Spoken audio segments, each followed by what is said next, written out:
York Giant fans, we are 1 day away from the NFL draft. I'm starting to get a little bit nervous, Baddog. The last couple of weeks, I was kind of just like, whatever, just get here already. And now today, I'm kind of like, I'm a little bit nervous going into it, but I'm excited at the same time. Yeah. And we'll see in, about 24 hours who the New York Giants end up with at 5-7. Oh, man. Yeah. It's funny because it seems like just the other day, it was Super Bowl was ending. We're like, oh, man, the draft is so far away. And I said it would get here soon. And it finally is here. It may not have seemed soon as we were getting here, but it's on us now. Tomorrow night, we're going to be doing this for 5 hours, and we're going to get the picks that we want. And this is going to be a good draft. No doubt about it. I do want to say, I told Chris this before it started. I saw somebody come in here. I don't know if Stu is still in here, but he said, I found you guys for the first time last night. Because your Daniel Jones reaction, it was hilarious. And I told Chris, we will never live that down. Every year now, when the draft comes along and we have, the New York Giants, or it's a Giants channel or a Giants video maker or Twitter, whatever, that video, or even just people reacting crazily to the players of team picks, that will live in infamy. And I wish I could say that it was the wrong reaction, but unfortunately it seems to be like it was the correct one. But yeah, I watched that. I think it's 5 Point Vids. He's a bigger Giants video maker. He's used it a couple times, and I watched it last. I haven't seen that reaction in a long time, and I laughed. I laughed. I'm like, man, I was really pissed. Like, I knew I was mad, but when well, I think, like, in my head going into it, we thought, we knew in the back of our head that it was at least a minute possibility, because we heard the day before from one of the beat reporters of the New York Giants, I think it was on SNY, that the Giants were seriously considering doing it, but it was kind of something that we, and I think most Giant fans, just blew off. We're like, there's no way. Maybe at 17, but they're not going to take him at 6. Right. And then you couple that with the fact that the guy that we felt was one of the top 2 or 3 prospects in the draft fell into our lap at 6. I think it made us that much more. It was kind of a perfect storm that hopefully we never have to relive again, where an elite prospect falls in our lap and they reach on a guy at the quarterback position, and it was kind of the ending of Eli. It was just a perfect storm of just a mess of a night as a New York Giants fan. Yeah, it was pretty brutal. We got a good crowd in here already. I saw your dad was in here. Mr. Entertainer Senior, good morning, sir. Nikki, Sav, Raphael, DeLuna, Mel's, Mike, Gorga, Timothy, Frith, Michael, Ija, what's going on? Anthony Kivler, Anthony Medina, Sven in the house, General Zodin from the Superman 2, of course, the best Superman in my opinion. It's just General Zod, but still great villain. Mark Hernandez, Dre, Mac, Chino, Joe Lutz. Canoli brother. Holy way Lutz, back what's in the day. I saw a couple other people. I saw, what's his name? I saw J-Zack in here. I haven't seen him in a bit. Good to see him in here as well. I hope you guys are all super excited as we are about the draft. So it's going to be here before you know it, and New York Giants are going to end up with 2 picks that make us smile. I'm going to be positive. Definitely. That's undisputed. Thank you for the super chat, brother. Appreciate it. Did you guys see Jags tackle Cam Robinson? I got to send it. Yes, because I saw Chris's tweet. Yeah, which is good news. Now, I saw Nikki in the chat, which I have not seen this, say that there's a rumor about Evan Neal potentially going number 1 overall now. But for me, I mean, I'm not going to say for sure, because they could still certainly go with a lineman. But I think the fact that they gave Cam Robinson what you have to figure is going to be a $20+ million a year extension on the left side, it would more than likely lean towards that the Jaguars are going to be going with an edge rusher. And that was kind of rumored already with Trayvon Walker kind of, getting up there. I did hear a couple of days ago that Ekwonu was starting to enter the conversation, though, for the Jaguars. But I think the extension of Robinson at least increases the probability that they won't go offensive line, which is great news for us. The less offensive linemen that go in the top 4 picks, the better. So if the Jaguars go defense, hopefully they reach on Walker. I don't see the Lions taking a lineman. So that would pretty much assure us, at a bare minimum, we're going to get one of the top 3 tackles if we want them at number 5 overall, as long as the Jaguars don't go with a tackle. So that's good news if that's the case. Definitely. And I think all those jerseys that we put on Twitter yesterday look pretty good. So we'll see if any of those come true. But, I was looking at, ESPN and a lot of the mock drafts, I think have, and we'll do another one today, maybe one or two today, and of course we'll do a lot of them tomorrow. But they have a lot of the guys that we have there. But I am seeing Johnson from Florida State starting to creep into being projected us. Perhaps. I mean, it's not like people are projecting him, but they've got like a handful of people we take at 5 and a handful of people we take at 7. Most of them are the tackles, Tibbs, Sauce, and now, like I said, Johnson is starting to creep up there. But I do think the Giants, without a doubt, are taking a tackle at 5. They'd be foolish not to. And yeah, man, I mean, I'm excited. We need tackles. We need big time line help here, without a doubt. We have needed it for some time. We got a little bit with Andrew Thomas, but Gettleman's whole proclamation of I'm going to fix the O-line, never did. Never really made an attempt at it. I've said before, he had 6 picks in the first round. In his tenure here, he took 1 lineman in the first round. That was Andrew Thomas, and that's the only good lineman that we've had in years. Yep. So maybe he should have, thought about that before. As I said, last year was the year to do it. I mean, rather than trade down, he could have taken Slater, right? And Yep. and then we wouldn't have been talking about the line this year. We would have been talking about even potentially taking a quarterback. It would have been more of a possibility had you had the right side sewed up and Daniel Jones didn't work out well, or you would have, focused exclusively on maybe getting him another weapon or going edge rusher or whatever. But we are where we are. We need another tackle. I think almost every Giants fan has come around to that fact. I think they realize that. And I think at 5, it's the most obvious spot. Now, some Giants fans are reluctant to potentially take Cross. I understand it. A lot of people feel that Ekwonu and Neal are better. I've seen some Giants fans come around to the fact that they think Cross is a better fit for what the New York Giants offensive approach is going to be. So I'm completely fine with any of the 3. I have my preferences, but as long as they get a tackle and the guy works out to be a good player, it's something that we need. We got to get the bookends set, and this is a year to be able to do that. So I'm in complete agreement. It's what I've thought now since the end of the season. At number 5 overall, I would be beyond surprised unless we trade down if the Giants don't grab one of those tackles. Yeah, I completely agree. And yesterday I brought up the point that can you imagine? What would it have been? How different would it have been had Cleveland decided to go with Saquon Barkley, and where would we have gone at number 2? Maybe he could have built the line at that point. Maybe he would have went Sam Darnold. I mean, who knows what we would have done? Or no, Darnold was the year before, right? Or he was that year. So it's interesting to see where we would have went with that. So I don't know. That was the Sam Darnold year. Bob, thank you, brother. Appreciate it. He said ESPN last night had us taking Trayvon Walker. That is another guy that they mentioned. And Sauce at 7, no O lineman. Thoughts? Yeah, Bob, maybe I'm wrong. What I saw, Jordan Renan, who worked for ESPN, I think did a mock draft. Maybe I'm wrong on that. Where they, I didn't look into the specifics, but he posted it where they allowed like ESPN writers for each team, I guess, to make their team selections. I could be wrong on that. I would not be in love with that. Now, I didn't look to see one in the top 4 picks. Maybe all 3 tackles went in the top 4, maybe 2 did, and he wasn't in love with Charles Cross.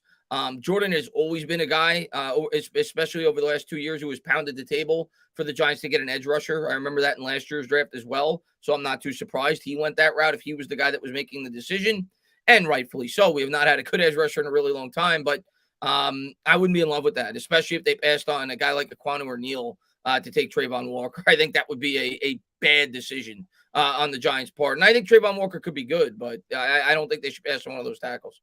Yeah, I agree. It's time to fix your offensive line. And like Chris said, unless, 3 of the tackles or 2 of those tackles went and we are left with Walker. I mean, if the 3 tackles go in the top 4, which is, I mean, it's a possibility, but it's not likely. Then I do think that the Giants should double down on defense. Or trade down. Right. And I would imagine they would get Sauce Gardner and they would probably go after Trayvon Walker or Kayvon Thibodeau. I think that's what they would do.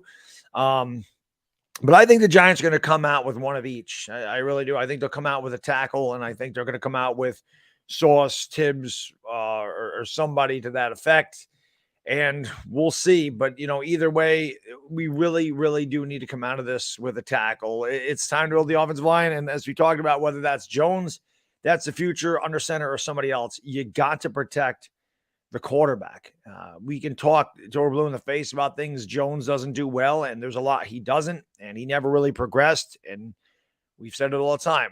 Some of that is Daniel Jones, and some of that is definitely what the New York Giants put around him and really never gave him a chance to succeed or be at his best. He's got a terrible offensive line. His receivers have never done him any favors. They've dealt with a lot of injuries.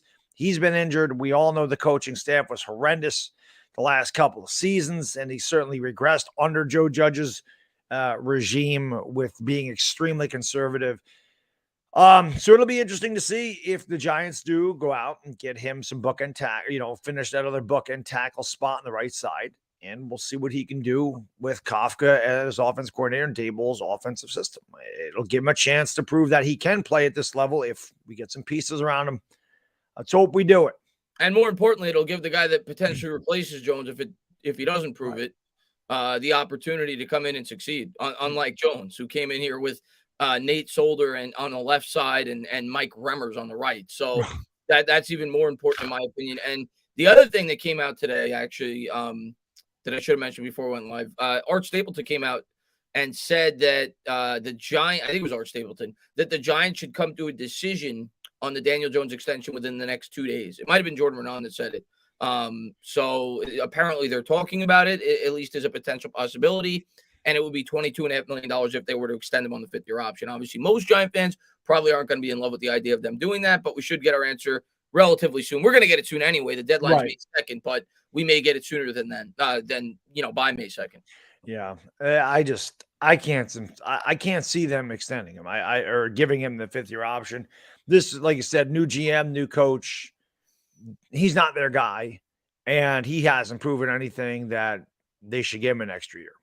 Yeah. Like we've talked about, our best case scenario is he comes in, balls out, and they give him a franchise tag and say, do it one more year, and then we'll consider bringing you back. But I've been saying it the whole time. Let's hope Daniel Jones makes them make that decision and has a good year. I'd much rather than the Giants have to make that decision. Do we want to franchise tag this guy? Do we want to extend him, as opposed to, man, he sucks, let's just get him the hell out of here? I'd rather Daniel Jones have a big year, the Giants get better, and then they say, maybe we do have our guy. It's all we can hope for as Giants fans. Yep. Abe Froman, the Sausage King of Chicago. With all the Tony and Slayton talk, do you think wide receiver is higher up on our board now? If so, where and who do you like if we go that route? Yeah, I mean, Abe, I thought wide receiver could be potentially pretty high up on our board even before the Darius Slayton trade rumors came out, because we don't have a long-term answer there yet that we know for sure. I mean, Kadarius Toney, we don't know. I mean, he's still a question mark. He could be a really good wide receiver, but he's got to stay on the field. He's got to keep his head straight, and hopefully he becomes that. What a lot of Giants fans seem to think he could be. Kenny Galladay's not going to be here much longer. So, at least in my opinion, I think next year it's very possible we could cut him to save $10, $11, $12 million, if not definitely the year after that. So the way I look at it is, if they're in love with the wide receiver prospect, I could certainly see them taking him. I don't think it'll be in the top 7 picks, though. I think that's a little too early, especially being that the New York Giants have needs on the line, on the defensive line. And I don't think a wide receiver is going to be the BPA either when we're picking at 5 or 7 overall. So I don't see that happening. But I definitely think if we trade down to say 16, 19, a receiver would be in play. I definitely think at 36, a receiver could potentially be in play. And if you're thinking long-term about helping the quarterback, well, that would help your future quarterback or Daniel Jones potentially as well. And that right now has to be the primary focus, in my opinion, for the New York Giants. I know a lot of people think defense, rightfully so. Defense is super important. Defense wins championships, but at the same time, you have to think about setting up your quarterback the best way you possibly can, being that it is at least very probable we could be selecting a quarterback in 2023 if things don't go as planned this year for the New York Giants with Daniel Jones, and you want to give that guy the best opportunity to succeed. So, I do think a wide receiver is certainly in play, at least relatively early in this year's draft. I just don't think in the top 7 picks. And if you're talking second round, it's hard for me.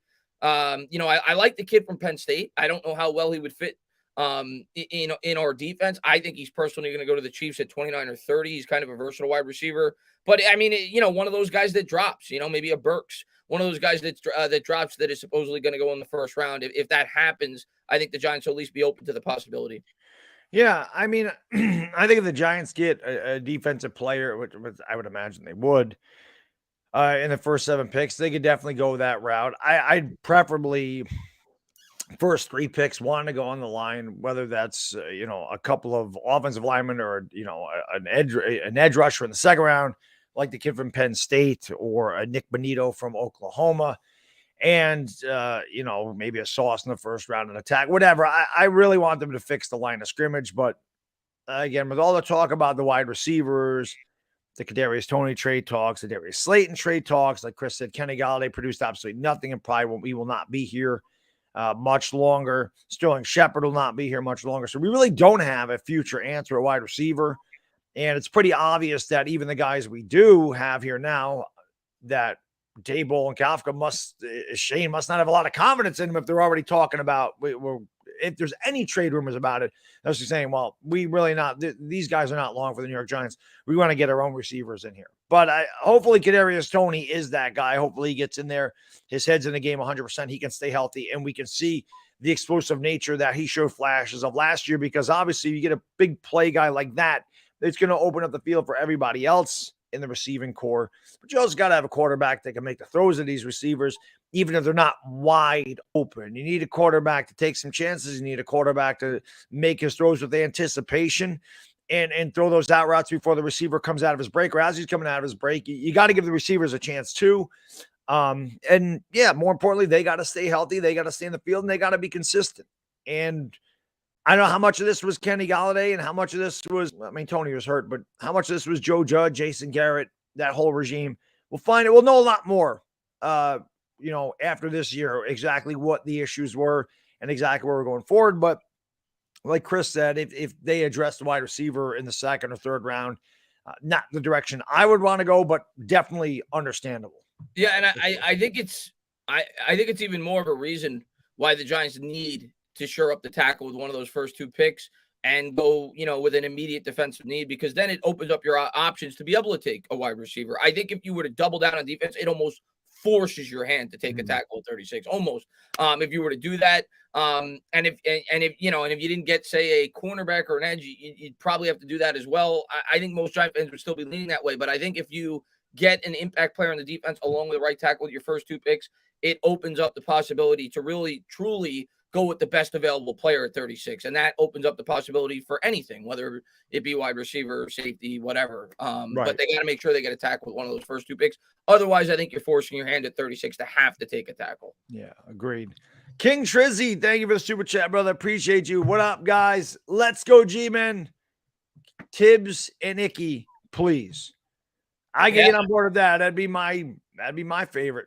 It would definitely be among my favorite. I mean, Ike Ekwonu is definitely, I don't know if, some people definitely argue, and I understand the argument when I talk to him on Twitter, that Ekwonu may not be necessarily the best fit for the type of offense the Giants want to run, but he's my favorite offensive lineman to watch, and he'd be a lot of fun if it was a New York Giants. So I'd be happy. I'd be happy with that combo for sure. I'd be happy with any one of those 3 guys. Yeah. To be honest with you. Argenis, thank you, brother. Appreciate the super chat. I personally want us to draft Neal and Stingley. It's like people forget how elite he was before his injury. Remember, guys, the last time we drafted a cornerback who didn't allow a touchdown. Yes, his name was DeAndre Baker. I'm not going to allow that to deter me from drafting. I'm not going to allow that stat to deter me from drafting Sauce Gardner. I get that. I get the similarities there, but Sauce Gardner is 6'3". DeAndre Baker was 5'10", 5'11". Baker ran like a 4.55. Stingley ran. Sauce ran like a 4.41. He's just a better prospect. He has a much higher ceiling, in my opinion, than DeAndre Baker. He's also great for the type of scheme we want to run.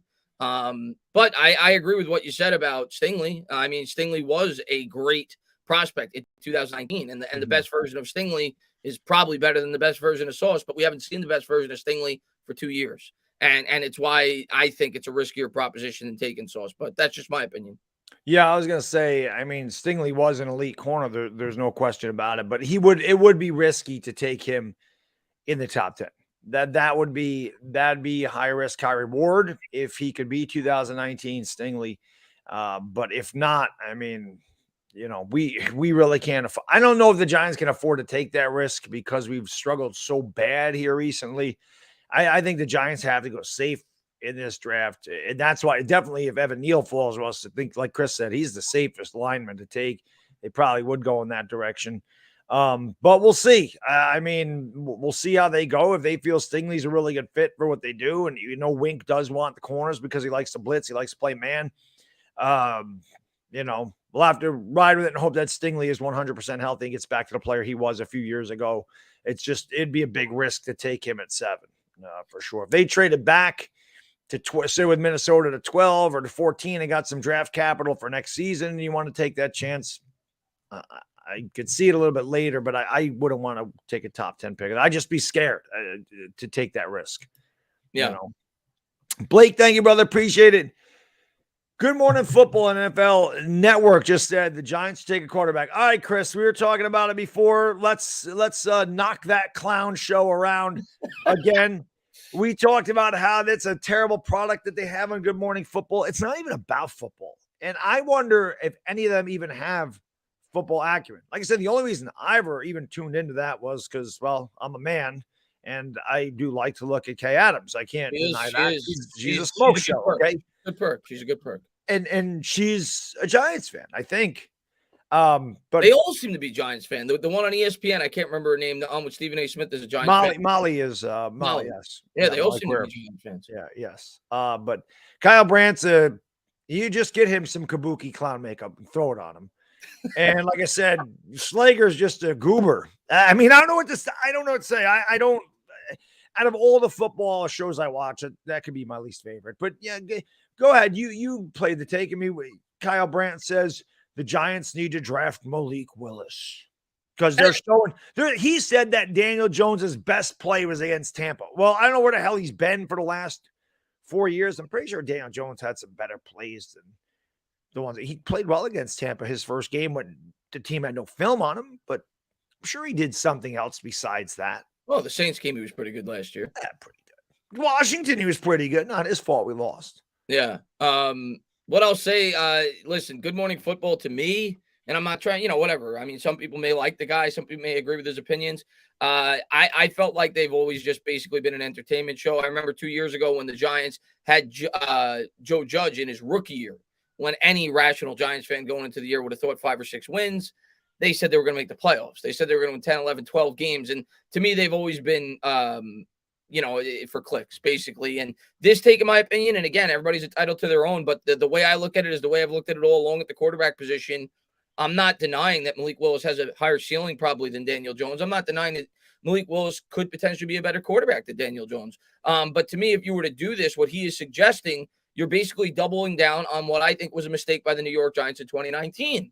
You'd be drafting a quarterback in a very poor draft class, or at least a perceived very poor draft class. And I know people in the chat that want to take Malik Willis will argue, well, they said that about this class and it worked out. And I could point to 30 other times where they said it and it didn't work out. Right. For every great prospect that works out, there's 20 that don't, that are a project like Malik Willis. So that's my opinion on that. But you would be reaching on a quarterback prospect in a poor quarterback draft class with a team that is not equipped to get the most out of that prospect. I am always for taking a quarterback prospect if you feel he is a slam dunk pick. And if Joe Schoen feels that is the case with Malik Willis, which I don't think he will, the Giants will take him. But to me, you'd be doubling down, at least in my opinion, on doing exactly what the New York Giants did in 2019. You'd be making a 3 or 4 year commitment for people that say, oh, well, look at what the Arizona Cardinals did. They traded up for Josh Rosen. They moved on after a year. Yeah, they brought in a new head coach, Cliff Kingsbury. The Giants are not going to do that. Joe Schoen handpicked Brian Dable. If the Giants were to select a quarterback in the top 5, that is at least a 3-year commitment for this football team. And you're bringing him into a team that is not well equipped to support a quarterback that is a project to begin with. And for people that say that you could stick Malik Willis on the bench for a year, I completely disagree. There is no way in hell if you take a quarterback on this team, a team that's going to struggle to win 5 or 6 games, that he is going to sit on the bench the entirety of the season. This is not a Kansas City Chiefs situation. This is not a San Francisco 49ers situation. So I personally completely disagree with his take on that. And I think most Giant fans do as well. There are certainly some that don't. That was awesome. I couldn't agree with you more. And that's my whole thing with Malik Willis. Listen, nobody's denying Daniel Jones has been a disappointment. Nobody's denying that he has come up short, especially for somebody that was drafted 6th overall. But and nobody's denying that Malik Willis could be a better quarterback than Daniel Jones. And depending on his situation, if he went to a team like Pittsburgh, he probably would be. There's no denying Malik Willis's ceiling is definitely the highest of any quarterback in this class, in that he has a ton of physical talent. But as I've said, and as Chris just said, the team that he'd be going to here does not support him. We'd be carrying 3 quarterbacks. We don't have money to carry 3 quarterbacks, and you really don't want to take a guy in the top 5 and have him ride the bench. Remember, Pat Mahomes, the Chiefs were a good team when they traded up to get Pat Mahomes. You know, I'm not going to say the Texans were good, but I don't think Deshaun Watson sat out his first year. Maybe he did. I don't remember if he did or not. I don't think he did. You know, Aaron Rodgers was supposed to go first overall, did not, dropped all the way into the 20s, sat behind Brett Favre while the Packers are trying to make the Super Bowl. So this is a different situation. Like Chris said, you're not going to have a guy come in here and a team that's probably projected to win 4 or 5 games under, you know, with rebuilding, new regime. You're not going to have Daniel Jones going out there getting hurt and then bringing in Tyrod Taylor and the Giants are losing 34-7. Meanwhile, Malik Willis is just going to sit there on the bench like this. No, that would not happen. Hey, look, what happened when we took Daniel Jones? We had, if for any fan that thinks that he could just sit behind Daniel Jones for a year and learn, we had Eli Manning. We had Eli Manning as the starting quarterback, a 2-time Super Bowl winner that was making $20 million. Giants fans wanted him benched after 2 weeks. Yep. There is no way in hell that Malik Willis would sit on the bench for a full season. He'd be thrown right into the action, completely unprepared, with a horrible surrounding roster. Yep. So to me, is it ideal? No. Yeah, and like I said, did I watch Malik Willis highlights? Some, and do I watch game film, break it down? No, but I always go back to the game against Ole Miss. I said, I'm going to go back there. I want to watch every play against Ole Miss. And I just read the comments. Well, man, no talent. He's got no talent around him, man. He plays at Liberty. If he played at this school, he'd be better. If he had this around him, he'd be better. And that's true. But as I said, the Giants are the Liberty of the NFL. He'd have no talent around him here. And just remember, guys, when players do have talent surrounding them in college, normally they go to a bad team and they underperform the rookie season. Doesn't happen all the time. But just look at, God rest his soul, Dwayne Haskins, right? He was projected to be one of the top 10 quarterbacks or top 10 picks in the draft. He had a great surrounding cast with him at Ohio State, which is always what worries me about places like Ohio State, Florida, USC. They usually have really good teams around them, and they get to the NFL. They go to a lesser team with lesser talent, and then you really have to see how they can perform and if they can bring their team up as opposed to their team bringing them up. So, yeah, Malik Willis would come into the same situation like Daniel Jones had. Daniel Jones had no talent. That was our argument. Oh, he had no talent at Duke. He's got no talent. Look at all the passes they dropped. Look at this. Look at that. And I was one of them guys. I got on board and said, oh, yeah, he's got no talent at Duke. He's going to come in here. He's going to do this. He's going to do great things. And he didn't. So I would worry that the same thing would happen to Malik Willis, that if he comes to the Giants, we got Kadarius Toney. There's already talk about, is this guy 100% committed? You got Darius Slayton. He's on a trading block. You got Sterling Shepard, torn ACL. You got Kenny Galladay overpaid and no touchdowns. We have no tight ends. And we have no line. You really want to put the kid into that situation? How could he succeed? He's a project. He's not a polished product. He's not Trevor Lawrence. He's not Justin Herbert. And people can compare, oh, Josh Allen, but Josh Allen this. Stop with Josh Allen, please. Can we stop? Not every quarterback's meant to be Josh Allen. Almost no quarterback's meant to be Josh Allen. So I understand like the comparison that he made in that statement. We didn't play it where Josh Allen went to a small school and you know, you said that they went to a similar school and I guess they have similar raw physical. I don't know. I'll tell you this. I watched Josh Allen out of Wyoming. I said to myself, I don't know if I've ever seen a quarterback with a stronger arm than this guy has. So I understood that. And I'm not saying Malik Willis doesn't have a strong arm. He does. But don't put him on the same level as Josh Allen, in my opinion. I don't think it's not fair to Malik Willis to do that. Yeah, if I felt he had the ceiling of a guy like Josh Allen, I would be pounding the table to draft him. I don't feel that way. God, yes. And I don't think most people feel that way. Otherwise, he would be going in the top 4 or 5 picks of this year's draft. Right. So we'll see. We'll see on draft night. Like I said, I believe he has the tools to be a good quarterback. I just don't think he'd be good here. And we're talking about the Giants here. We want the Giants to be the best product the Giants can be. Maybe Malik Willis wins us 1 game more than Daniel Jones. Do you really want a guy that can win you 7 games around a bad team? And he can say, well, you can build around him. And maybe you can. But then by the time you built around him, you still don't know what he's going to be. He could have his development stunted like Daniel Jones has. And then next thing you know, you got to make a decision on whether you're going to keep him or release. Yeah. It's just, it's for me, it's just not a good year for the Giants to draft quarterback. But hey, I see Dominic saying Authentic is right. If they feel Malik's the answer, I agree. yeah, The answer to me is they feel he has the upside of Josh Allen. right. He has because otherwise there's no reason to take quarterback fifth overall in this year's draft when you have as many holes as we do. Right. If you feel he has the upside of David Carr, if you feel he's the upside of even that, like a Dak Prescott, right? Wait a year. You could find a quarterback with the upside of Dak Prescott in next year's draft with a more developed roster. If you think this is a guy that is a can't miss Pat Mahomes level, I'm not saying he will be that good, but has the potential to be that level, you take him. Yep. Bob, thank you, brother. Appreciate the super chat. He says Evan Neal went 3 and Icky went 4. Cross didn't go till 16 to the Saints. That was shocked. So he's talking about the one where the Giants picked Walker and I think Sauce there. That the mock draft that you said Jordan Renan made the picks. Yeah, I've seen a few mocks where Cross has gone 16, and he might. I mean, if he gets past Carolina, I could see him dropping a bit. It's kind of one of those spots where if he gets past a certain spot in the draft, he could tumble down 7 or 8 picks. We'll see. I don't think he'll go that far, but it's the draft. Crazy things happen. This is true.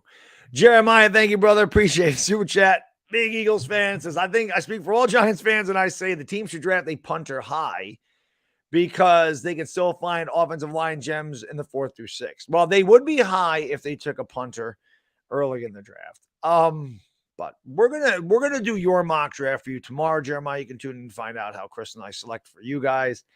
If the Giants end up in the late 6th round, or they find themselves as a 7th round pick because they've traded back and want to take a punter, I'm not gonna be mad at that. We need a punter. That's a fact. Yeah, I'm completely open to take a punter in the 6th round. But I'm also completely open to the Eagles taking 7 punters in the 1st round, trading up and using all their future 1st round picks and taking 7. I think all the way through 2034. Because we all know that Howie likes to stock up on positions. Maybe this year it'll be the punter. Right. And we all know that Nick Sirianni likes the guys that are really good at Rochambeau. So I've heard some of these punters rock, paper, scissors games on point, Jeremiah.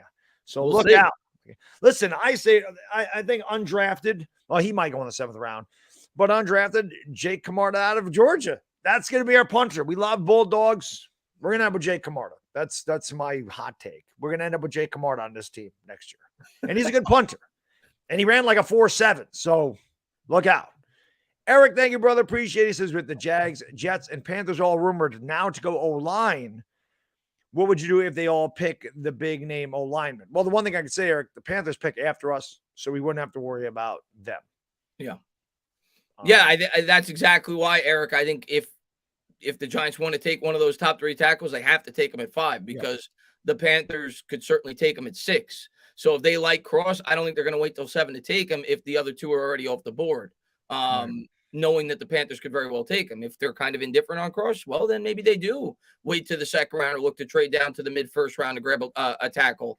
It's all going to, somebody asked me that on Twitter yesterday. To me, it's all going to come down to their evaluation on Cross. I think the Giants, like everybody else, have identified that is probably their most immediate need is the right tackle on the offensive line. How big of a drop-off do the Giants feel it is from whoever their 3rd tackle is? Because for all we know, Charles Cross could be their 2nd tackle, and Aquanu could be the 3rd.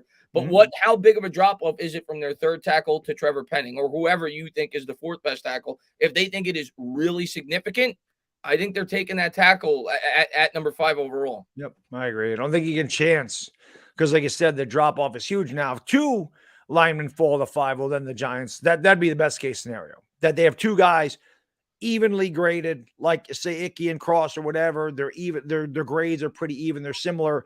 And a guy like Sauce or Thibodeau's there or Trayvon Walker, and they go, all right, we're going to take the defensive player here. We don't care who Carolina takes at 6 because we'll be happy with either one of them linemen. We'll grab him at 7. We don't want Carolina taking like a Sauce. I don't know if Carolina would take him because their secondary is pretty decent. They have other needs. But just say the Giants, like, we can't let Carolina have an opportunity to take Gardner or Walker or Tibbs or whoever the hell the Giants like, but they like those other 2 offensive linemen. Like, we don't really care who they take at 6 because we'll be happy with the other one at 7. But it's all going to depend on who goes in front of us. And that's why the draft is so much fun. You just never know. And there's always that surprise. There's always that surprise. Always. Nikki, thank you, brother. I really appreciate it. Says shit fondue is the greatest quote in world history. I forgot about that one. That was a good. Oh man, I was mad. I was heated. That was the Tampa game. That was the That was the Daniel Jones Tampa game when William Gay missed the 32-yard field goal.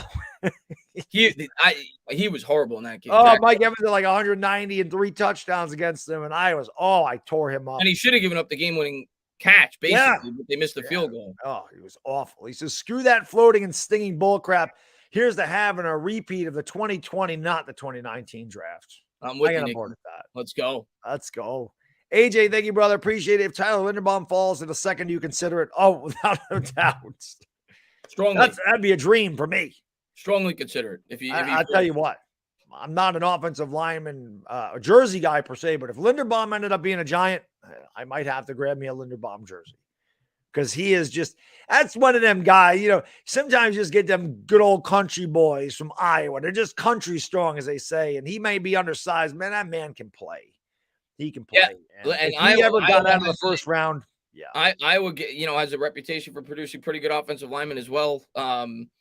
I'd be in love if we got came from Iowa. I mean, they also produce great tight ends, Iowa, but I would be in love. They would produce what's his name went there, Kittle, I think, went to Iowa, and then you also had Font, and you had Hockenson as well. I believe both went to Iowa, but I would absolutely love if we got Tyler Linderbaum in the second round, or Kenyon Green, one of those interior offensive linemen. I don't think they're going to fall to us, especially when we were doing the mock yesterday. I saw all these teams that I could see taking interior offensive linemen. But if one of them does slip through the cracks and maybe a team reaches on another prospect at that position, I would be all over it if I'm the Giants. Oh, God, yes. Oh, no doubt. Yeah. Blake, thank you, brother. Appreciate it. If we go left tackle at 5 and Sauce is gone, and the Giants don't like Tibbs, who's the pick? Do we really take a safety with all of our holes? I wouldn't prefer Kyle Hamilton, but it is something the Giants need. And if Wink Martindale says, give me this guy from my defense, and they really like Kyle Hamilton, and he's very high on their board, got to ride with it. It also depends on if Trayvon Walker's there. I mean, that could be a guy that they go with too. But again, I'm not going to sit here and throw a fit if they take Hamilton. I just prefer I prefer them addressing needs closer to the line of scrimmage than a safety. Because I feel like you can get a safety a little bit later, like in the second round. I think that's where we could address that. Yeah, I mean, Blake, it could be him. It all depends on the evaluation. And I do think a guy like Kyle Hamilton could fit what we're looking to do very well. People talked about that, how he could really fit our defensive scheme very well. So it's possible the Giants could certainly take him. Right now I have Hamilton going 11 to Washington, but he could go much earlier than that. He could potentially go a little bit later. Who knows? He's kind of a wild card because of the position that he plays and the fact that he didn't have the strongest of pro days. But I do think Kyle Hamilton is certainly a possibility at 7. I'm leaning that won't be the case. I think there's going to be I think they're going to go edge or corner. Which edge it'll be, I don't know. It all depends on who's there in their board, but could be Jermaine Johnson, could be Trayvon Walker, could be Kayvon Thibodeau, or they'll go Sauce or Stingley. I think that's where my head is at, what I think they'll do. I think it's even more likely we would go Stingley than a guy like Kyle Hamilton. Gotcha. I just happened to see someone in the chat said Kay's a Bears fan. Okay, I thought you were a Giants fan, but who knows? I don't even know if they really are fans of anything. Don't know how much football they actually watch. So, Cyberbot, thank you for the super chat. I appreciate it. It says, I'm not in love with any of the quarterbacks in this draft, and I know you guys aren't either, but if a top quarterback falls to round 2, I might be open to drafting there. Let me ask you this, Chris. I mean, there's going to be a lot of guys. I think the only maybe 2 quarterbacks go in the first round. I could see 3. I could see Matt Corral. Okay, but I think Carson Strong and Desmond Ridder fall into the second round. Probably. So how far of a drop off do you think it is from, say, Malik Willis, who's probably considered the best quarterback in the class, to Desmond Ridder? Is it a massive drop off? I mean, I think that's the problem I have with this quarterback class, is I don't think there's such a major drop off from 1 to 5 here. I think they're all kind of in the same area. They're a little bit better than one another, and they each have different skill sets, but I think Desmond Ridder, not that I don't want Desmond Ridder personally, but I think that Desmond Ridder is another guy that maybe people are overlooking that could be a good quarterback in the right situation. For me, Cyberbot, no quarterbacks this year, regardless of where the hell they are. Yeah, I listen, I'm not in love with taking a quarterback round 2 either. If they do it, I would be a little bit more open to it than if they took one in round 1, due to the fact that there's no financial commitment there, and you could still draft a quarterback, and maybe the guy, if he doesn't turn out to be a starter, could be a long-term backup. But I just think it's too early to take a quarterback for the Giants in this draft. If you want to take a quarterback, be sold on him. Be sold on him.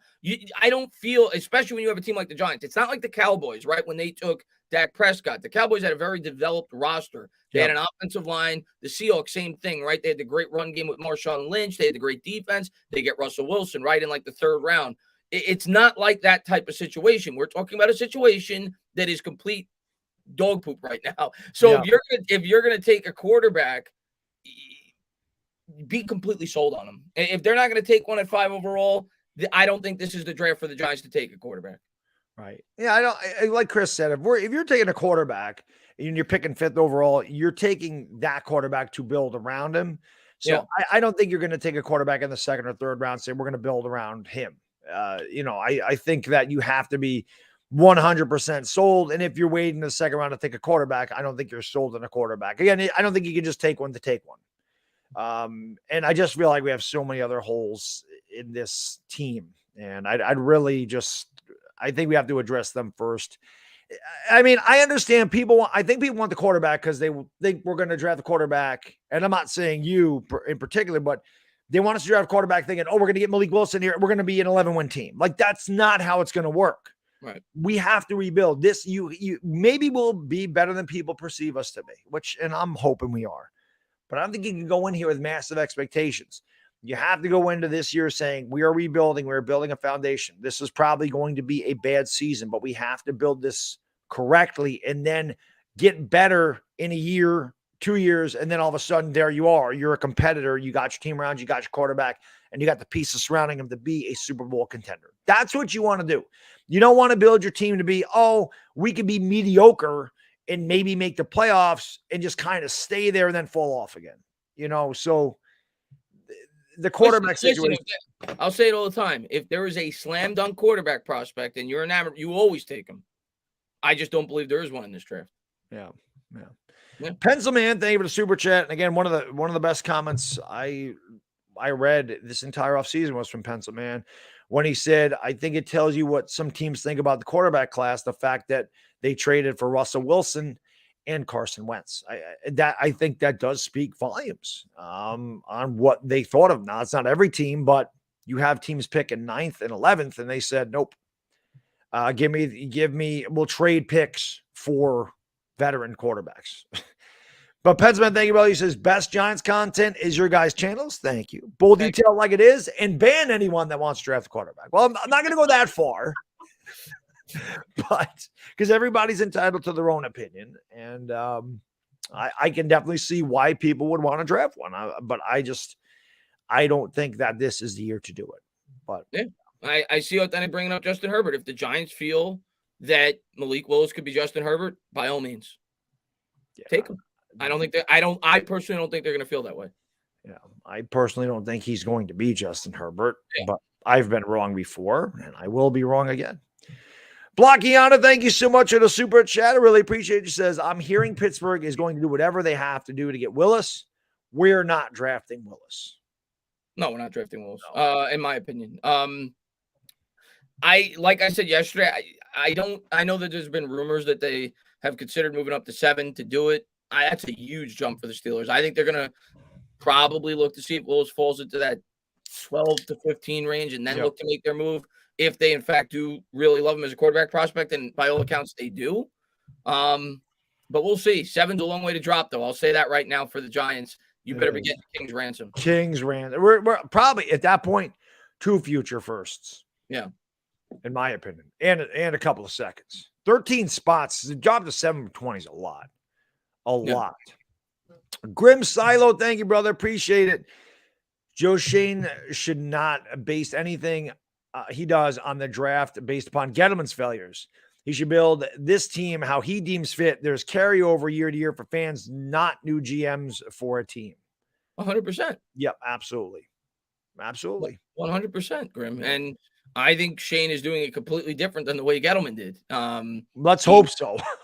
Well, I don't know if it's going to work, but year one with Gettleman, you saw him go out there and spend, even though we didn't have much cap space at the time, he went out there and spent a record-breaking contract for Nate Solder. He went out there, he tried to do two things at once. He trades away Jason Pierre-Paul, then he trades for Alec Ogletree. Like, you got the sense even going into the draft that they didn't really have a direction. Like, were they rebuilding? Were they trying to win a Super Bowl? They still had Eli Manning as their quarterback. And then obviously when they took Saquon Barkley, you still kind of didn't know what the hell they were doing. But obviously they tried to win and rebuild at the same time. You don't get that feeling with Joe Shane. The Giants have let go of a lot of the veterans. So it seems like Shane is kind of doing what Gettleman did in 2019, which was a year behind, where they started to get rid of some of the veterans and start to rebuild. I think Shane is starting to build his team the way he wants from day one. And he'll retain, obviously, guys like Andrew Thomas, but he's not going to try to do two things at once, which is the wrong approach. Right.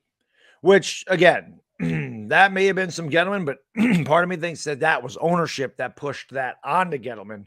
I agree. About Eli, I agree for sure. Trying to win. Yeah, I agree with that. Yeah. Greg, thank you, brother. Really appreciate it. My good man. He says AR-15 will be the number one quarterback from college. Anthony Richardson from the Gators. I'm going to tell you what, Greg, and I've looked into the quarterbacks a little bit. He didn't play a whole lot for the Gators last year, but I watched some of his highlights. You want to talk about raw physical tools? He has just as many as Malik Willis. I'll tell you that right now. That guy's got a cannon. I'm excited to see what he does this year with the Gators because obviously knowing that the Giants could potentially take a quarterback in next year's draft class, I'm going to have my attention at that position throughout the year. Hopefully Daniel Jones makes me forget about it by week 8 or week 9. But I think that's obviously certainly a possibility in 2023 if we don't take a quarterback this year. And yeah, Anthony Richardson definitely has physical tools for sure. We'll see if he develops into a better quarterback this year with the Gators. But yeah, I looked into him. I was impressed with him. The one thing I'll say, Chris, you know my feeling about quarterbacks from USC, Ohio State, and Florida. I don't like them. So maybe Anthony Richardson changes my opinion.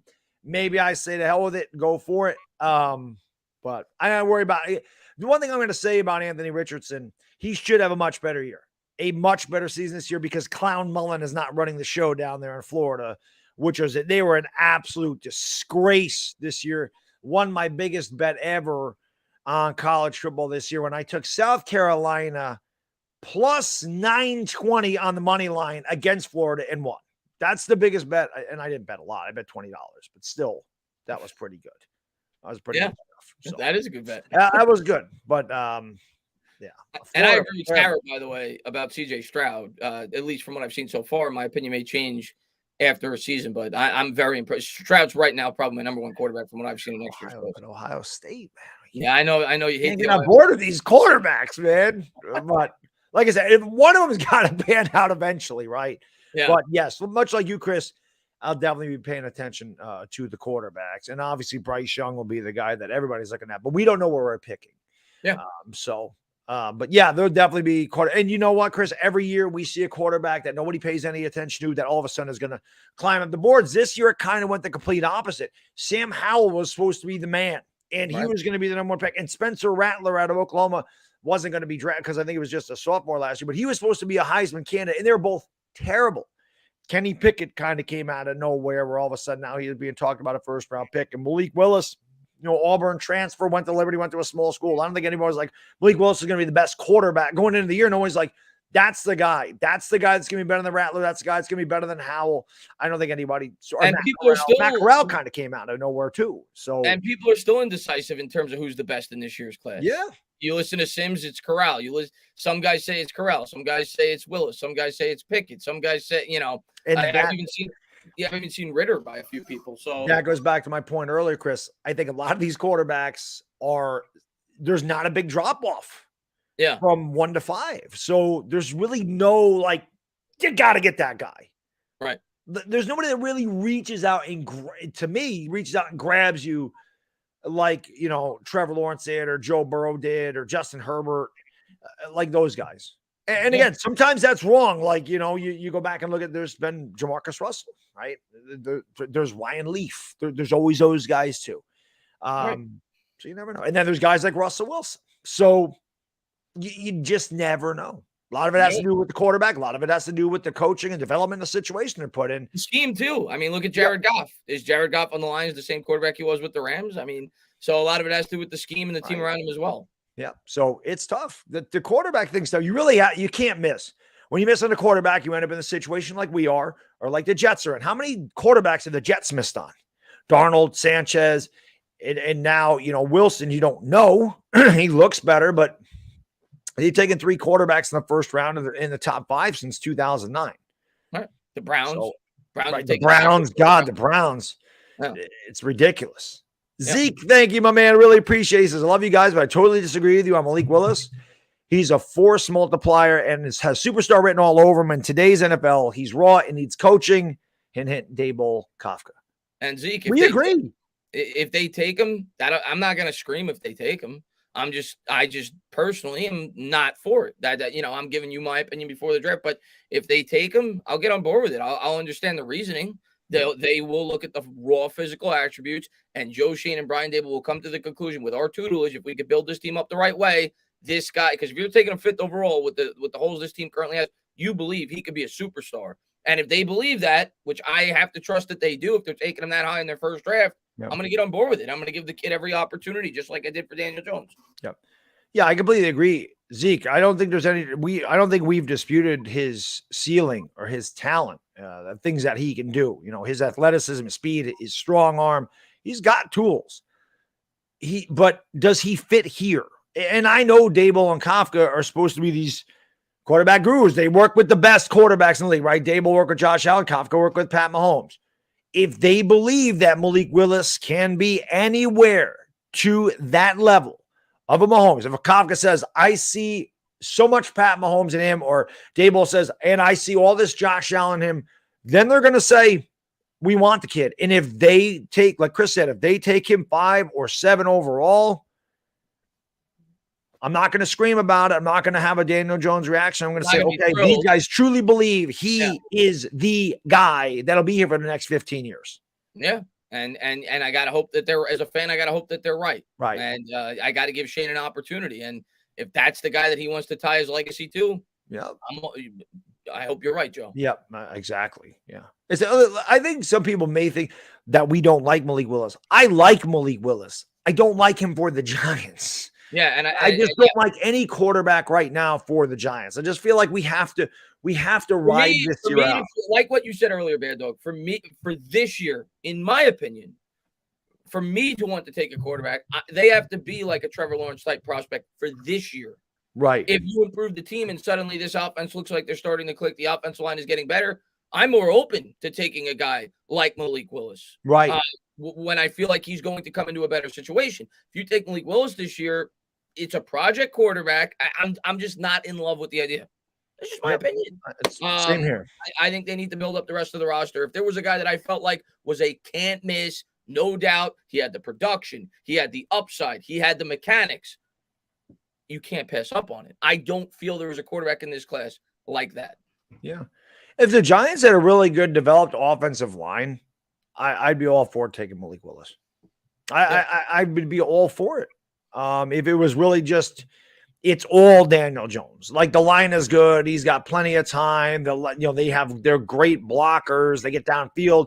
They're athletic. They can pull out on screens and all this stuff. And they can't do any of that. And I would hate to say, and again, Malik Willis is not a finished product. So it'd be difficult to put a guy that's not a finished product into a team with not a lot of talent around him. It might take him 2-3 years to get to where you think he is, maybe even 4. And maybe he doesn't get there in 4. Maybe he's a late bloomer. Then, like I said, then you're in the same situation with Daniel Jones where what do you do?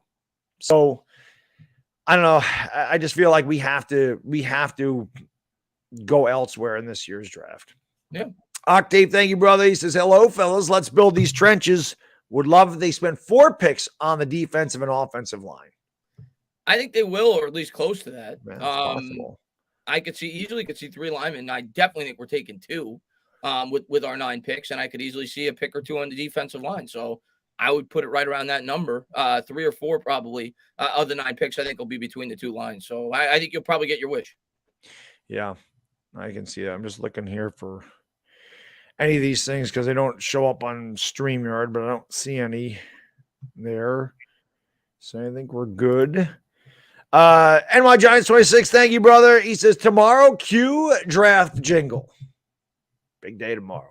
Big day. I can't wait. Can't wait. Day. Can't wait for tomorrow. We finally, with all the speculation could stop, the split or divide in the fan base, which I don't think is that large. I think most fans want to go with what we want, but there is definitely a portion of fans. We find out our answer. We find out the direction of this team, and we get on board with it. And we hope that Joe Shane starts to build this team properly, and we see what we got going in 2022. Yeah, without a doubt. Yuri, thank you so much. Appreciate it. Hot take. We take a Garden. Yes, another dog. Jamari Salyer in the 3rd round. Yes, he pancaked Hutchinson. We love our dog. I think that's going to be I like Parham in that area, in that 3rd round area for an interior offensive lineman, but I think that's going to be a spot probably more than likely where we're going to take our 2nd lineman. I don't think it'll be in the 2nd round because I personally don't see one of those elite interior offensive linemen dropping to 36, and if they don't, I think they go elsewhere. So I think round 3 is probably where you're going to be looking at your guard or center. Maybe like a Parham. Type of play. Yeah. Wheelkey, thank you, brother. Appreciate it. Giants trade 5 and Taylor for Debo and Jimmy G. No. Wait, what? Giants trade 5 and Tyra. No. No. Well, first off, Wilkie is even if that was like a trade, the cap alone, Jimmy G's making $20-something million. Yeah. The Giants have no cap space, so that's never going to happen. We don't want Jimmy G here. Jimmy G's another guy that needs everything around him to be great, and no. Jimmy G, if he goes to the right situation, I think could win football games. This was not it. It's the same thing as put Malik Willis here. And I'd rather have Malik Willis than Jimmy Garoppolo. I'm going to tell you that right now. Willis has a higher ceiling. Yeah. Yes, I would much rather have Malik Willis than Jimmy Garoppolo any day of the week.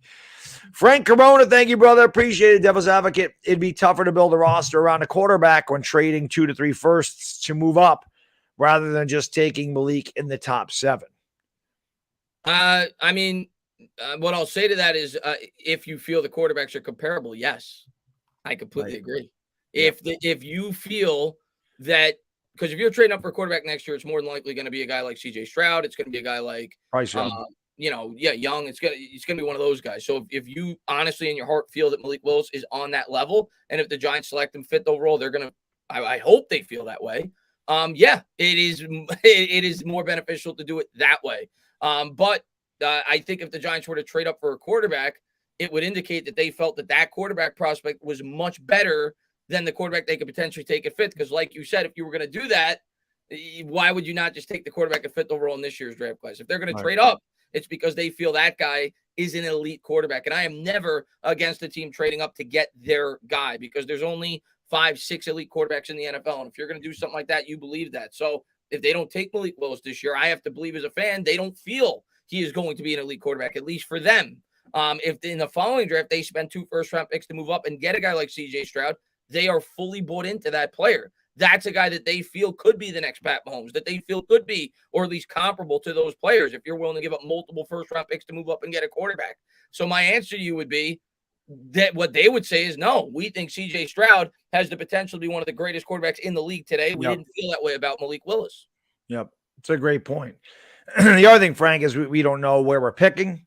We don't know how many first-round picks we're going to have. We don't, we may get more draft capital. You may not have to trade 2 firsts. If we're picking top 5 again, and we only have to move up to, say, 2, we might not have to give up multiple. I can't imagine you have to give up multiple first-round picks. And I don't. I understand where you're coming from. I can understand giving up the 2 or 3 first-round picks, but that's why you have to build this year. Because the clock, as soon as you take a rookie quarterback, man, the clock is ticking.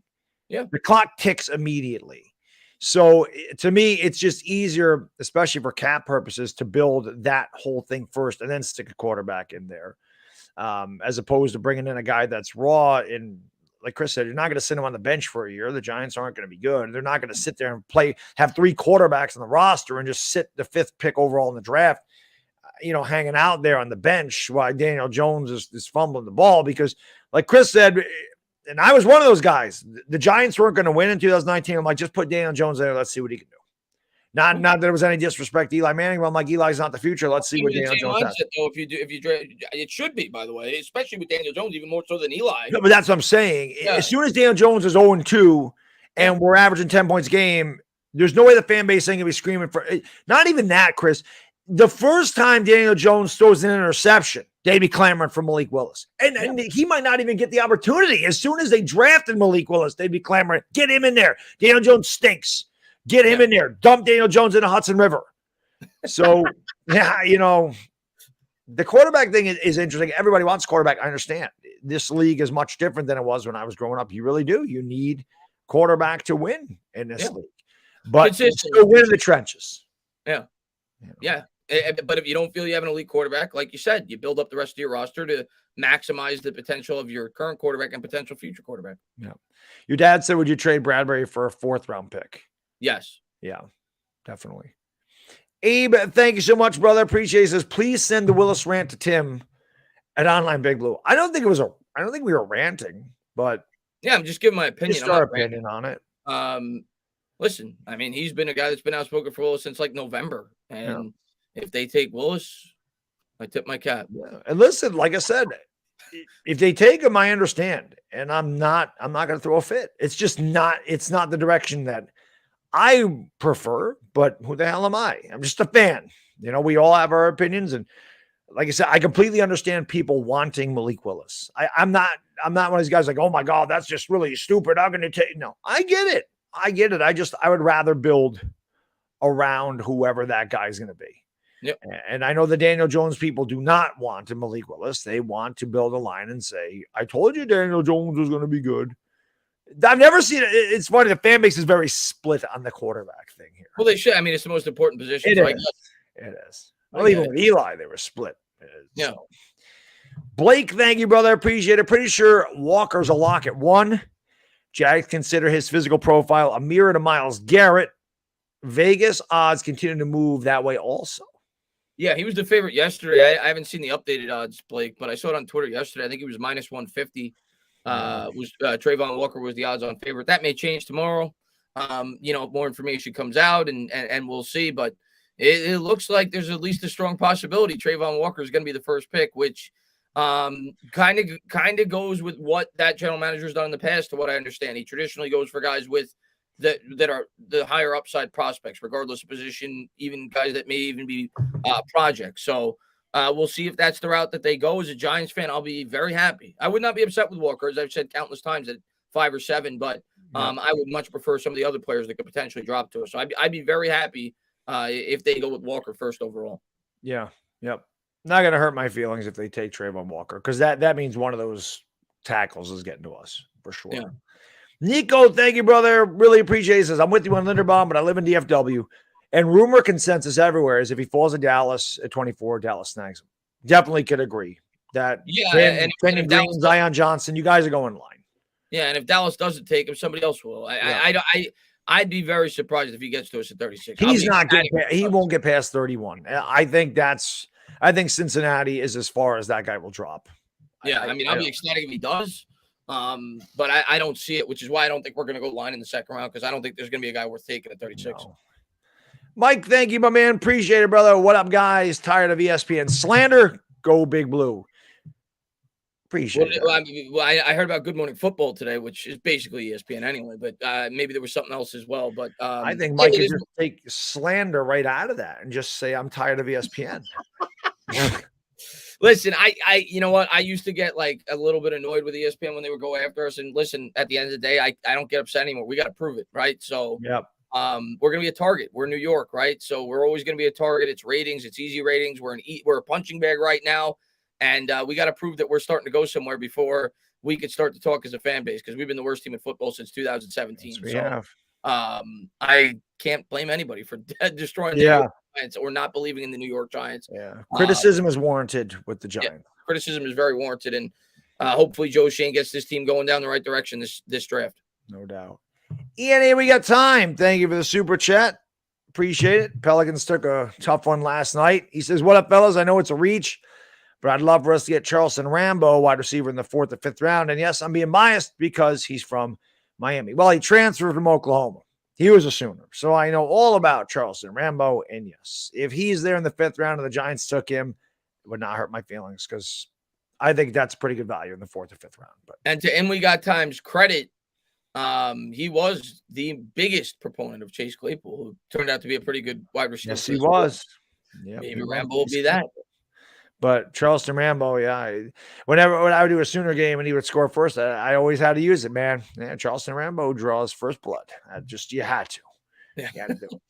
Easy does it. Thank you, brother. Appreciate it. We need an elite edge rusher. We applied no pressure on quarterbacks last year. Man, I want an elite defense. That's what wins championships.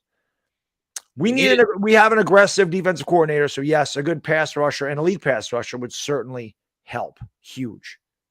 Yeah, listen, we need it. We need a lot of things, but that's certainly one of them. And it's certainly one of the most important positions. I mean, you look at Bosa, for example, with the Niners. Look at the difference he made for that team. And I understand Garoppolo got hurt the year before. Look at Myles Garrett, Cleveland.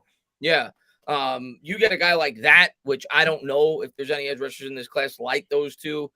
Those are, the top of the top of the top.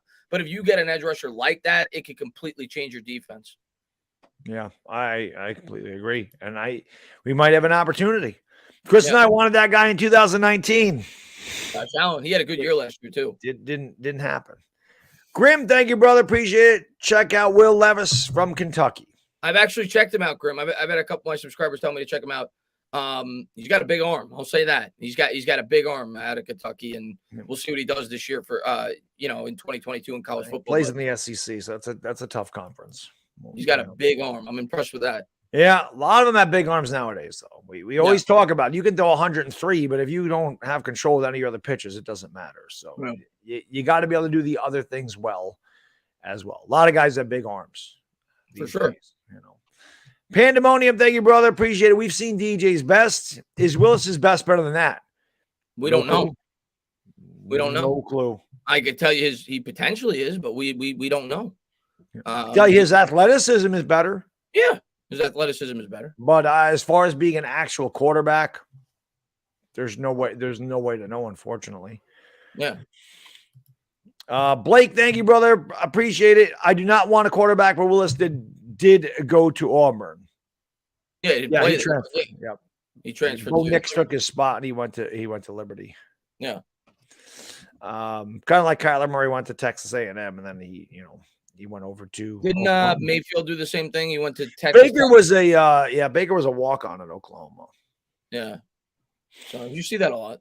Yes, you do. You do see a lot of. Look at Caleb Williams went over to USC with Lincoln Riley. There's always a lot of. Spencer Rattler went to South Carolina. So there's a lot going on in the transfer portal now. A lot goes on. Davey, thank you, brother. Appreciate it. He says the quarterback conversation is a waste of time. I guarantee you we are not taking a quarterback. DJ is here this year. Case closed. Fix the line. Cut and dry. Yeah, listen, I'm not going to tell anybody it's a waste of time. They're entitled to their opinions, but they're probably wasting their time in terms of thinking that it could be a realistic possibility because I'm with you, and maybe I'll be wrong tomorrow. Maybe I'll be shocked. I would be very surprised if we take a quarterback. Yeah. I think I'd be more – no, not think. I would definitely be more surprised if we took a quarterback this year than in 2019. Yes. I was just surprised that we took Jones at 6. Right. But I would be more surprised this year if we took a quarterback as a whole in the first round than when we took Daniel Jones in 2019. Yeah. Blake, thank you, brother. Will we lose enough games to get a shot at a quarterback? We'll always have a shot at one. I don't know how many games we're going to lose. I don't think we're going to be a very good team this year. But only time will tell. It's hard to say how many we're going to lose or win. We'll have a last place schedule. Don't know what this team's going to be. Don't know who's going to be drafting in front of us, who needs a quarterback, who doesn't. Say that, say the Lions take Malik Willis. Say he falls. I don't think it will happen. But just for argument's sake, say he falls in the back of the first round, or the Lions take him. Or they take him a second, which I don't think they will, but let's say they take him. They could. Well, I'm just saying, say the Lions pick him, or somebody that's worse than us takes him next year. They take Malik Willis this year, and whoever takes him has a worse record than us. Well, they're not going to draft the quarterback the next year. Well, you never know because Arizona did it, so I shouldn't say that either. So it's I don't know. That's a hard question to answer. I don't know what's going to happen. Here's what I'll say, Blake. I mean, if Daniel Jones is as bad as people make him out to be, we're not going to win a whole lot of games. Yeah. It's not like we have this incredibly talented roster. So we definitely don't. If Daniel Jones does not significantly improve, we're not going to win more than 7 games, 6-7 games. And if we win 6 or 7 games, yeah, we won't be picking 1. We'll be picking like 9 or 10. But will we have an opportunity probably to trade up by giving away future draft capital if we really love a quarterback? Yeah, I think we would be in a position to be able to do that. So, yeah, if Daniel Jones is what the majority of this fan base thinks he is, we'll probably be picking top 10 next year. Yep, agreed. Tay, thank you, brother. Appreciate it. What are your thoughts on Tyrod? Serviceable backup, best backup we've had since Eli Manning. I don't see that I thought Tyrod Taylor, maybe they paid him a little bit much, but everybody overpays. I think it's perfect. I think Tyrod Taylor comes in here as a backup, a guy that can compete at the NFL level, has won games, has played in the playoffs. And I also think, and it's just my opinion, it doesn't mean anything because Daniel Jones could come out and ball out and be here next year. I don't foresee that happening. So to me, the Giants address quarterback next year. Tyrod Taylor is your stopgap. And then they move on. But I wasn't upset with the signing. I understood the signing. We needed a backup, and we got a serviceable one. Yeah, I think Tyrod Taylor was a great pickup. And once I started to see the quarterback market develop, maybe it was $1 million too much, but he's one of the better backups in the NFL. So I have no issues with the contract. I thought it was important for the Giants to sign a good backup. We also last year with Daniel Jones' injury concerns, what this team looks like if you don't have at least a solid guy that could step in and compete to win football games. And a lot of fans will come with the outlook of, well, what do you really need a good backup for? If Jones gets hurt, let's lose games and let's get the best we possibly can. But my answer to that Baddog is we got a lot of young players on this team. You know, we got Kadarius Toney, for example. If you have a backup quarterback like Mike Glennon, how is a guy like Kadarius Toney going to progress as an NFL player, right? What about Jake Fromm? Or Jake Fromm. So you have to think about the other players on this roster that are young and trying to progress. So I think Tyrod Taylor was a really good pickup for the Giants. I think he's a guy that could definitely step in if Jones goes down, which in recent history would tell you he probably will. Knock on wood, hopefully he doesn't. Yeah. But the guy's missed almost a season's worth of games throughout his 3 years in the league. I definitely think he's a guy that could come in and at least give you satisfactory quarterback play. He's proven that throughout his career. And if we move on from Daniel Jones at the end of this year, I think Tyrod Taylor is a perfect mentor for the rookie quarterback that we bring in. Great point. He's been that before. He was that with the Chargers. He was that obviously for Justin Herbert. I think he was with the Bills. Baker Mayfield, I think. Baker Mayfield as well with the Cleveland Browns. So no, it was with the Browns and not the Bills. But he's done that before with other quarterbacks. I think he's a guy that could start for 3, 4, 5 weeks while you mentor your young quarterback. He comes in, takes over. So I think Tyrod Taylor was a great pickup. I don't expect him to start. But if Jones goes down with an injury, I definitely think he's a guy that could come in and at least help us compete to stay in football games. That was a great point. The mentorship. And if you didn't mention I was going to. So yeah, it was a smart pickup. Alvaro, thank you for the super chat. Appreciate it. Can draft picks lead the Giants to the Super Bowl? Probably not this year because we don't have enough, but that is the way you build Super Bowl contenders. You build through the draft, not through free agency. So yeah, if you can constantly have good drafts, you're going to be a Super Bowl contender. Also love your thumbnail. That is Patrick Ewing after winning Game 7 of the 94 Eastern Conference Finals against the Pacers. Yeah, I see people saying he was. I know he was with the Bills, Patrick. When I said with the Bills, I meant did he mentor Josh Allen? But he was gone by then. He went to the Browns. But obviously, I know he was with the Bills. He had his best years with the Bills. He went to the playoffs with the Bills. Alvaro's the man. He's in all my Knicks streams. Yeah, man, that is it. Like you said, that is a fantastic thumbnail. Yes. Zeke, thank you for the super chat, brother. Appreciate it. I want Malik Willis. Would be happy and support any draft scenario at 5 and 7. It's impossible to mess this up, isn't it? Let's go, Giants. Zeke, let's that's so because we've messed up so much here in the last few years. So I think no matter what they do, you have to, at least in my opinion, you have to give them a few years to let it play out and let them build the team the way that they see fit. Yeah. So we have our preferences. Zeke has his, I have mine. But I think the majority of Giants fans, unless they do something completely off the wall, which I don't think they're going to do, are going to be with a wait and see approach. And I think that's the right approach. So We'll see. I'm looking forward to seeing what direction they're going. Can't wait. Tomorrow night, man. Tomorrow night. Yeah. You get Chris and the Baddog for like 7 hours more, maybe 8 hours. You know, we're going to do the show from 11 to 1, maybe spill over a little bit more. We'll probably be live at 7, you know, an hour early. Get everybody in there. Get y'all liquored up. Ready to go for the draft. Seahawk Primo, thank you, brother. Appreciate what up, Baddog. If Seattle tries to move to 7 in exchange for a 2023 second rounder, I'd probably want your second rounder this year. But Seattle 9 to 7. Yeah. I don't know what the price for that would be. I would probably want more than just 1 second. I don't think you'd get 2 seconds. I think we would get 2 seconds if it was 9 to 5, but 9 to 7. Second. I probably want the second this year and maybe like a fourth, something like that in 2023. Yeah. So I think what Primo's saying there is, he's obviously a Seahawks fan, and I hope you're doing well, brother. I've known Seahawk Primo on here for a long time. Thinking Seattle wants to jump Atlanta to maybe take Malik Willis, because Atlanta obviously could take him at 8. So sure, yeah. Maybe that's the thought process there, is let me jump up in front of Atlanta to get the quarterback we want. And yeah, listen, Primo, if the Giants pick is not there at 7, you never know. If everything is exhausted and they really don't like a guy at 7 and they want to move back 2 spots and get a second rounder, maybe they will. That's why the draft is fun. Just I think it depends on who's there too, Seahawk. Right. Like if Kayvon Thibodeau's there and they have him ranked really high, they're not trading out. But that's what I'm saying, Chris. If all of our possibilities are exhausted and they're like, there's not a big fall off from this to here's at 7 and there's at 9. I think Thibodeau's there at 7. No, you're not getting that pick. Yeah, we're gonna stay there. Well, it depends. I mean, maybe they don't want him, but if they do, I think we're staying there and we're taking him. Dashy, thank you for the super chat. Appreciate it. Lapham said if Booth or Elam is not available at the 31st overall, the Bengals need to trade back. Not if Linderbaum's there. You better take your offensive lineman.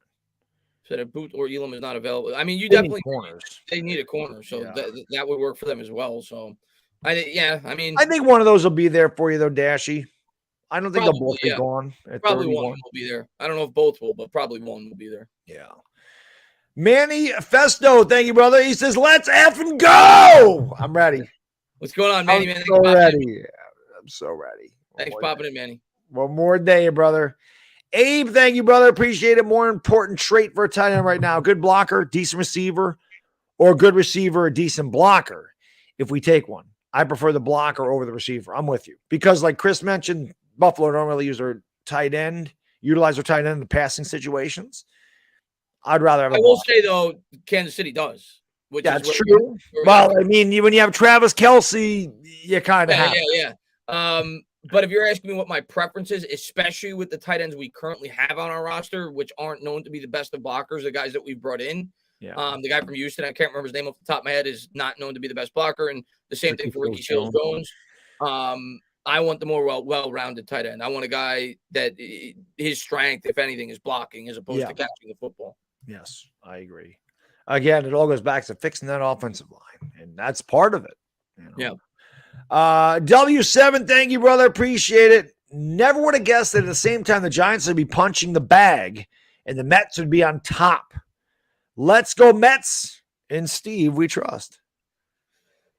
It's been a fun start to the season, Wolves, and I'm gonna take it one game, 1 week at a time. But hopefully they can keep it up. We're 14-5. I don't know if it's quite yet the best start in franchise history. I know it's the first time we've ever won 6 series to open a season. And man, I'm excited about the Mets. I think we're legit this year. We already got a 5-game lead in the division, and we might be looking at a Subway Series. You know what I like? I like that the Yankees are 11-6 and they're just flying under the radar because the Mets are so good. It's usually the other way around. It's usually the Mets. So keep it like that. Let the Mets have one of them years where they get all the attention and we just kind of hang out there. And yes, we are not even a month into the season, and let's go Subway Series. You never know. It could happen. New York needs something good to happen to it. I'll tell you what, the Mets certainly got the pitching. And especially if we get the Grom back. But the guy the Yankees pitching isn't bad either. Yankees pitching has been fantastic so far. Pretty good. That's Nestor Cortez kid. He's a beast. Yeah. Sevy looks great. I mean, Sevy kind of ran out of steam in last night's game, but Severino looking good. Man, we need Severino. So I didn't expect that from the Yankees. I thought, I mean, I'm not a Yankee fan, so I don't follow them as closely as you do, but I thought their strength would be the lineup, but so far it's been the now last night they hit the ball a lot. Rizzo right? hit 3 homers. The Paisanos came through. Gallo actually hit a homer. Rizzo hit 3, and Judge hit a birthday bomb. But he scored 22 runs in the last 2 games. So yeah, but I'm excited, man. I'm excited for the Mets. So we'll see. But I think we're winning the division. I thought that before the year started, and obviously there's no reason why I shouldn't feel that now. Let's get the Giants and Jets good again. Yankees and Mets. Rangers are in the postseason. Get the Knicks back. Let's get New York back to where it was in the 90s. Let's go. Let's do it. AB Santee, thank you, brother. Appreciate it. Sup, my guys. Can't wait for this draft. It's going to be exciting to watch. Going Neil at 5, Tibbs at 7 if they trade back one of them. Let me see here. I'm going to read that again. Definitely Neil. I would love Evan Neal and Thibodeau. That's dream scenario. Yeah, I think most times. And he's saying if they just one of them, if they trade back one of the other of those guys, I think is what he's saying. I see. Okay. Yeah, we'll see. In the end, I don't think we're going to trade back because I don't think there's going to be a huge market for it. But maybe there will be. Maybe there'll be a team that loves one of these quarterbacks and is willing to move up. But if we end up with those two or Sauce instead of Thibodeau, I'm thrilled with either outcome. That's my ideal outcome. Roldy, thank you, brother. Appreciate it. So you guys want to build up the roster before we get a quarterback like the Colts. They got the roster, but continues to try to find a quarterback. Noted. I think they had a guy. I think his name was Andrew Luck. Yeah. And I think he had to retire early because they had no team around him. I'm pretty sure that's what happened to him. He did have a pretty good quarterback. Yeah. So if they would have built the damn line around Andrew Luck, they probably would have won a Super Bowl. They did have a good quarterback, didn't they? They had a pretty good quarterback. They did. But no, but Roldy, what I'm telling you is I don't think I just don't love a quarterback in this year's draft enough, like an Andrew Luck prospect, to take him with the current team that we have. That's my opinion on it. If it was a different situation and Andrew Luck was in this draft, absolutely take the quarterback. I don't see that in this draft. But I can tell you this, Roldy. Malik Willis would be a great fit on the Colts. That I can tell you. Yes, he would. That would be a good spot for him. He would succeed there. I don't believe he would. Again, this is not Malik Willis slander. I like Malik Willis's game. I love his skill set. He's exciting. We don't have enough here for him to succeed. He's too raw. You would need that finished product already. You would need an NFL-ready quarterback to step into the situation that the Giants have. He would succeed in Indianapolis. He would succeed in Pittsburgh. He will succeed in a good situation. You put him on a team like Jacksonville, Detroit, the Texans are here. He's going to struggle. Yeah. You know, that's all it is. But yeah, the Colts they had one of the best quarterbacks ever, and he had to retire early because they couldn't protect him. Yeah. And that's why that offensive line is so important. Mm-hmm. Tutto, grazie, says, salute, Kevin Chris, drop by your office to pay our respects. And for all the Giants fans in America, to slap the stinky boys out of the dough, forget about it. What's going on, Tutto, man? Good to see you, buddy. Hope Tutto's ready for tomorrow night. He looks it. He looks it with the Italian shirt. He looks like he's ready to go. He's ready to go. Roldy, thank you, my man. Appreciate it. Titans, Colts, still looking for their elite franchise quarterback, and they have a roster. And that's what you guys want us to do. Save that BS for somebody else. I think it's not our fault. Do you realize that I'm not saying never draft a quarterback? I don't know. Like, I'm just saying I don't think this is the year to do it. And when you force a quarterback pick, if you're wrong, it sets your franchise back 5 years like we've seen with Daniel. Right. Like, dude, that's all I'm saying. Like, I'm not against drafting a quarterback when I feel it's the right situation to do so. Whether it be the quarterback prospects in the draft itself or improving this roster so I could take a project like Malik Willis and feel more comfortable that he could evolve into a very good quarterback. I'm not saying that I never want to draft a quarterback. I don't know if Roldy understands that. I don't know, Baddog. Like, maybe I'm wrong. I don't know. And again, the Titans, Malik Willis would be a nice fit on the Titans because they do have a roster to support him. We don't. We are the Liberty of the NFL. We have zero talent, or very little. I shouldn't say zero, but very little, especially in the offensive side, and a lot of question marks. Rolly, if they go Malik Willis, I'm going to root as hard for Malik Willis as I rooted for any one of our quarterbacks. And I want him to be the greatest quarterback ever. I want him to be the greatest quarterback in the history of the Giants. If they draft Malik Willis, I want him to blow Eli Manning out of the water. I just don't see it happening. I just don't see it happening. Whatever we take, I'm going to root for him. I root for Giants, man. I'm a team guy. Whoever's wearing the big blue, I'm rooting for him. Listen, I think Daniel Jones is evidence enough for both of us.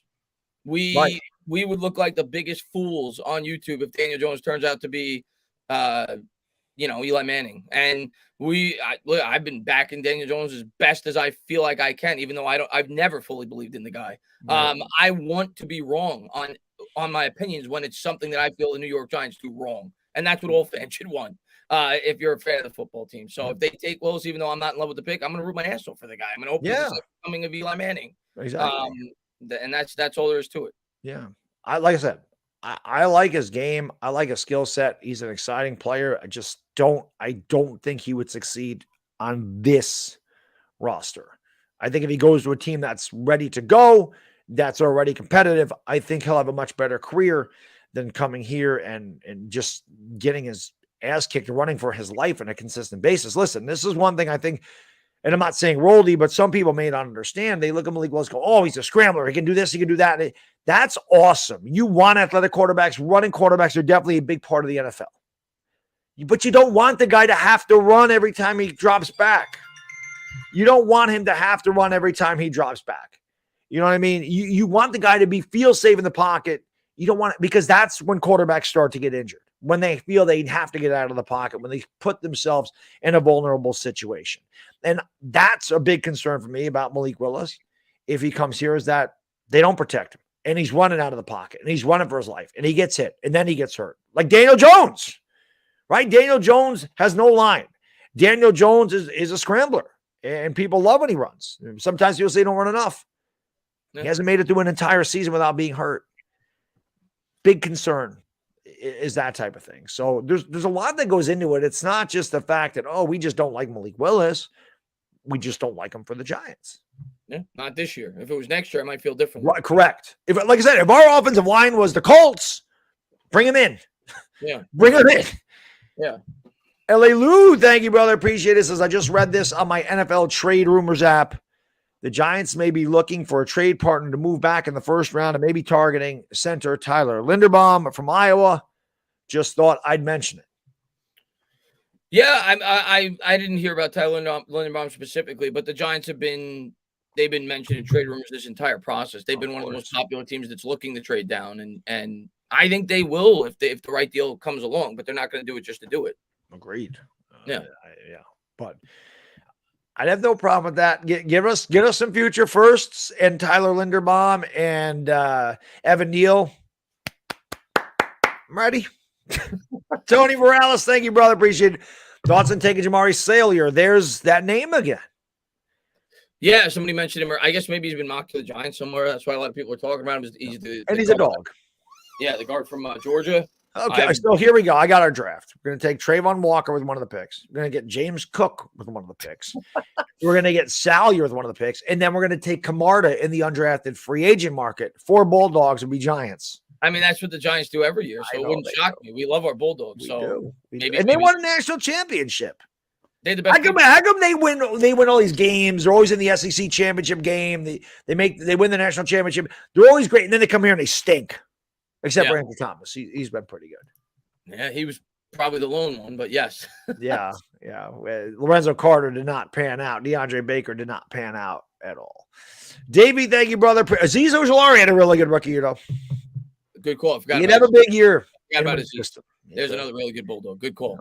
Davey says DJ's the hardest worker on the team. First one in, last one out. I understand not believing. Don't understand the hate. This is his shot. He's earned it. I like that. I mean, whether he's listen, whether you feel he's earned it or not, I think it's the best decision to push forward for one more year with Daniel Jones, given all the factors. That's just my opinion on the matter. I am going to be honest. I'm going to be unbiased. I don't really see a scenario outside of him completely blowing me away, which I don't think is going to happen, where I'm going to be completely on board with giving him a second contract extension. And I hope he does. But this year, I don't think it's the right time to make the change. And I don't think the Giants do either. based off the quarterback class and the surrounding roster. So we'll see. This is his Davey. I would insert one word in there. This is his last shot. I do believe he gets a shot. I do believe he is our starting quarterback to start the season. And I do believe this is his last shot to prove that he can play at the NFL level at a number 6 overall level. And if he doesn't, he's gone. He can't even be mediocre with this new coaching staff because these guys have no allegiance to him. If this was Gettleman, different story. But because it's not, these guys may say, all right, we're going with our guy. We gave Daniel Jones a chance. We don't like what we see. We're going with our guy in 2023. Yeah. I see Chino say Cole Strange. There's another interior offensive lineman a lot of people really like. He's another 3rd or 4th round guy. But go ahead, Baddog. I didn't mean to cut you off. No, I was done. Blake, thank you, brother. Appreciate it. Say we get Neal and Sauce. At 36, we likely go edge. Would Nick Bonito be in the mix for us? Most underrated player in the draft, according to PFF. I'm a Sooner fan, so I love Nick Bonito. And if we got Neal, Sauce, and Bonito, I'm a happy man. And I think Bonito, Blake, fits our scheme well, too. He's kind of a speed rusher. Yes. I think he'd be a good fit. So, yeah, I think he's a possibility. He's probably – I mean, there's so many names, but he's probably one of the 10 or 11 names I could see us taking at 36, depending on what we do in the first round and who drops to us. But he's definitely on my radar as a potential pick at 36. Blake, I would love that. That would be like one of the best things that we could do is Neal, Sauce, and Bonito. I would love that draft. Love it. Yeah, it would be a good pick. Yeah. Book Josh, thank you, brother. I appreciate it. He says, book this. Jones will throw for over 4,000 yards, 26 TDs, and 10 picks. New coach and healthy core. Let's get it, Big Blue. I hope they're healthy. He could do it. We saw him through 24-12 his rookie year. So it's not out of the realm of possibility. He's got to play all 17 games. And he's got obviously the fumbling issues. Hopefully he doesn't have that he had in his rookie year. But with what we hope is an improved offense in terms of the scheme, which it has to be. Yeah. Can't be worse. And the offensive line should be improved. Maybe he does take that jump and maybe he does produce a year like that. And I hope he does, Buck. I'm hoping I'm going to root my ass off for the guy. Yeah. I hope he throws 46 touchdowns. Yeah. Easy does it. Thank you, brother. Appreciate it. He says, Joe Shane has done an outstanding job from the mess that Dave left. The fact he got to retire and not fired still pisses me off. He ruined us. I'll be honest. We were ruined before he got here. How he made that worse.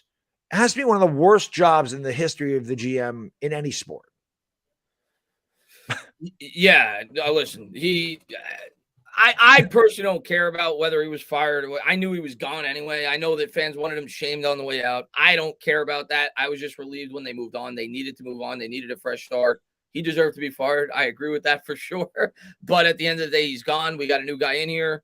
And I'm just glad that it seems like we got a smart guy at the helm, a younger general manager, and somebody that's kind of, I think, in lockstep with the coach we brought in. So, and it also, I think the most important thing for me when they brought in the new GM, one, he was completely from outside the organization, something that Mara has not done. So it seems like, he's taking a different approach this time around. And it seems like he's giving the general manager full say for the most part. I mean, the head coach, that's his guy, right? He was with them with Buffalo. So for me, there's at least some hope that this team is starting to learn from some of the mistakes they've made in the past. Got to. Yeah. He like you said, but that's a technicality. I'm just glad that he's gone, but he really sucked. Yeah. He really sucked. I would have liked to have dumped the free medium soda right on his head as he left the state. I mean, that's what I would have liked to have done that. And gave him a good kick in the nuts on the way out because he kicked us in the nuts for 4 years. So I understand it. Game plug, thank you, brother. Appreciate it. Guys, I know it's St. Giants related, but I'm in school and my crush is dating my best friend. What should I do? Nothing. If he's your best friend, you don't do a thing. Right. Bros before hoes. Bros before hoes. Before hoes. Now, if he's like somebody that you don't talk to that much, maybe take a shot. But if that's your best friend, you don't break up friends. There's always you don't get very many best friends in this life. There are literally millions of women out there. Yeah, there's a lot of fish in the sea. Tons. There has to be, or I wouldn't be married. Blake, thank you, brother. I appreciate it. High possibility Carolina takes Willis. Rule will want to extend his leash. We dodged a bullet not hiring that dude for that type of money. We did hire. We did, even though we ended up with Joe Judge.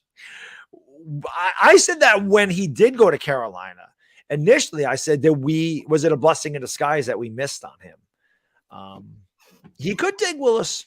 Because Chris said maybe it did not work here, though. Remember, we took Daniel Jones. Pat Shermer was fired. But it's possible that he says, all right, I'm going to take the rookie quarterback, and they're going to have to give me some leeway. So let me develop the guy.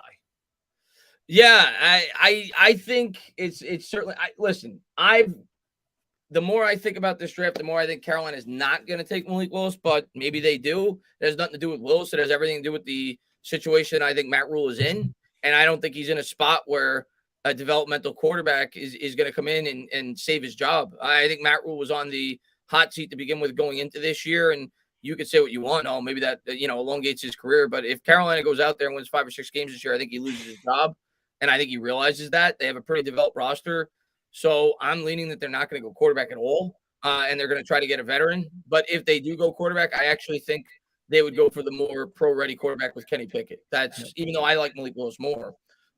That's just my opinion, but we'll see. We'll see tomorrow. We'll definitely find out tomorrow. Troy, thank you, brother. Appreciate it. Tainah, keep that luck going for me on my Mets parlays. Let's go, Mets. We can't go wrong at 5 and 7, right? You can. We could. Let's hope we don't. But I'm gonna keep that going for sure, man. I'm gonna keep propping up my Mets every opportunity I get on Twitter, and they're playing today. I think right after the stream they start. So hopefully they get their first sweep of the year. There you go. Orphanage DeGrom, thank you, brother. He says fraudulent ace Larry Lowell is the worst New York Yankees pitcher. He sucked. He pitched very well the other day. He looked like Garrett Cole. Yeah. But yeah, he has not been good, which has a lot of Yankee fans wondering if the spider tack had a big thing to do with his success, and definitely question marks there. I can tell you right now, DeGrom, if it's Game 7 of the World Series, I'd rather go with Nestor Cortez over Garrett Cole. I don't have any faith in Garrett Cole. So yeah, I know I'm not alone there.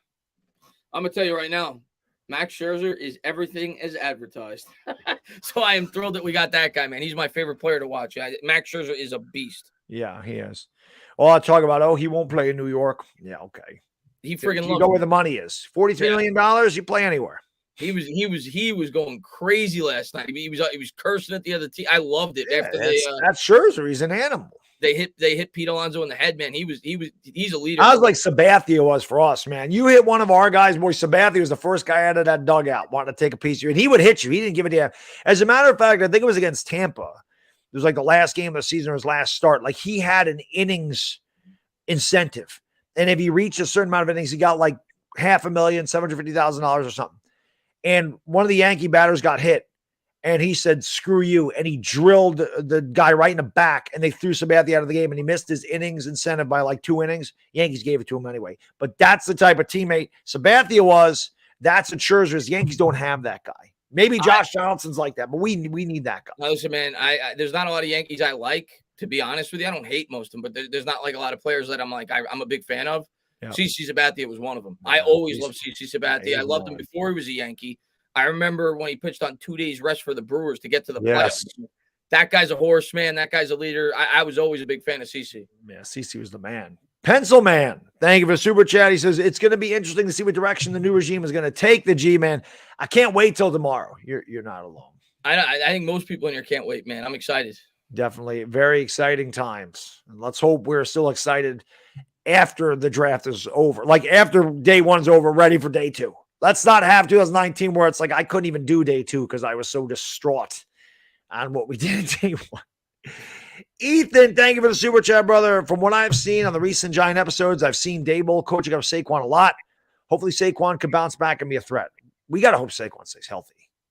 Yeah, I'm excited though, Ethan, to your point though, and I agree. He's got to stay healthy, but I'm excited to see how they utilize him in the offense. Everything I've heard, at least from some of I talked to Patricia Traina a little bit.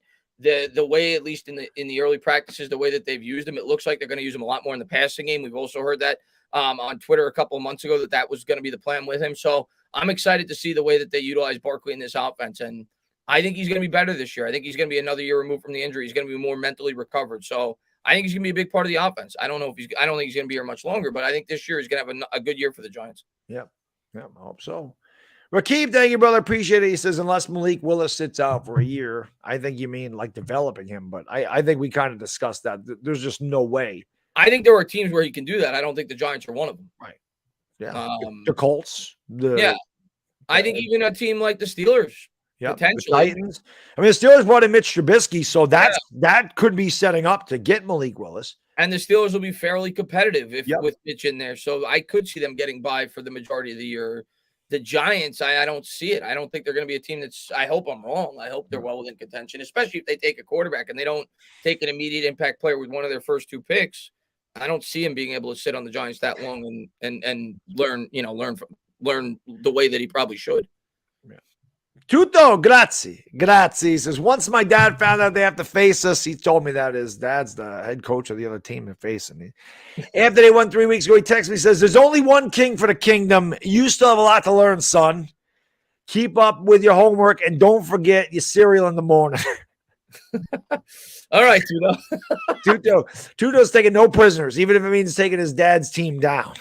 I see a couple of people asking if we're going to stream the draft. Yeah, we're gonna be live on my channel tomorrow.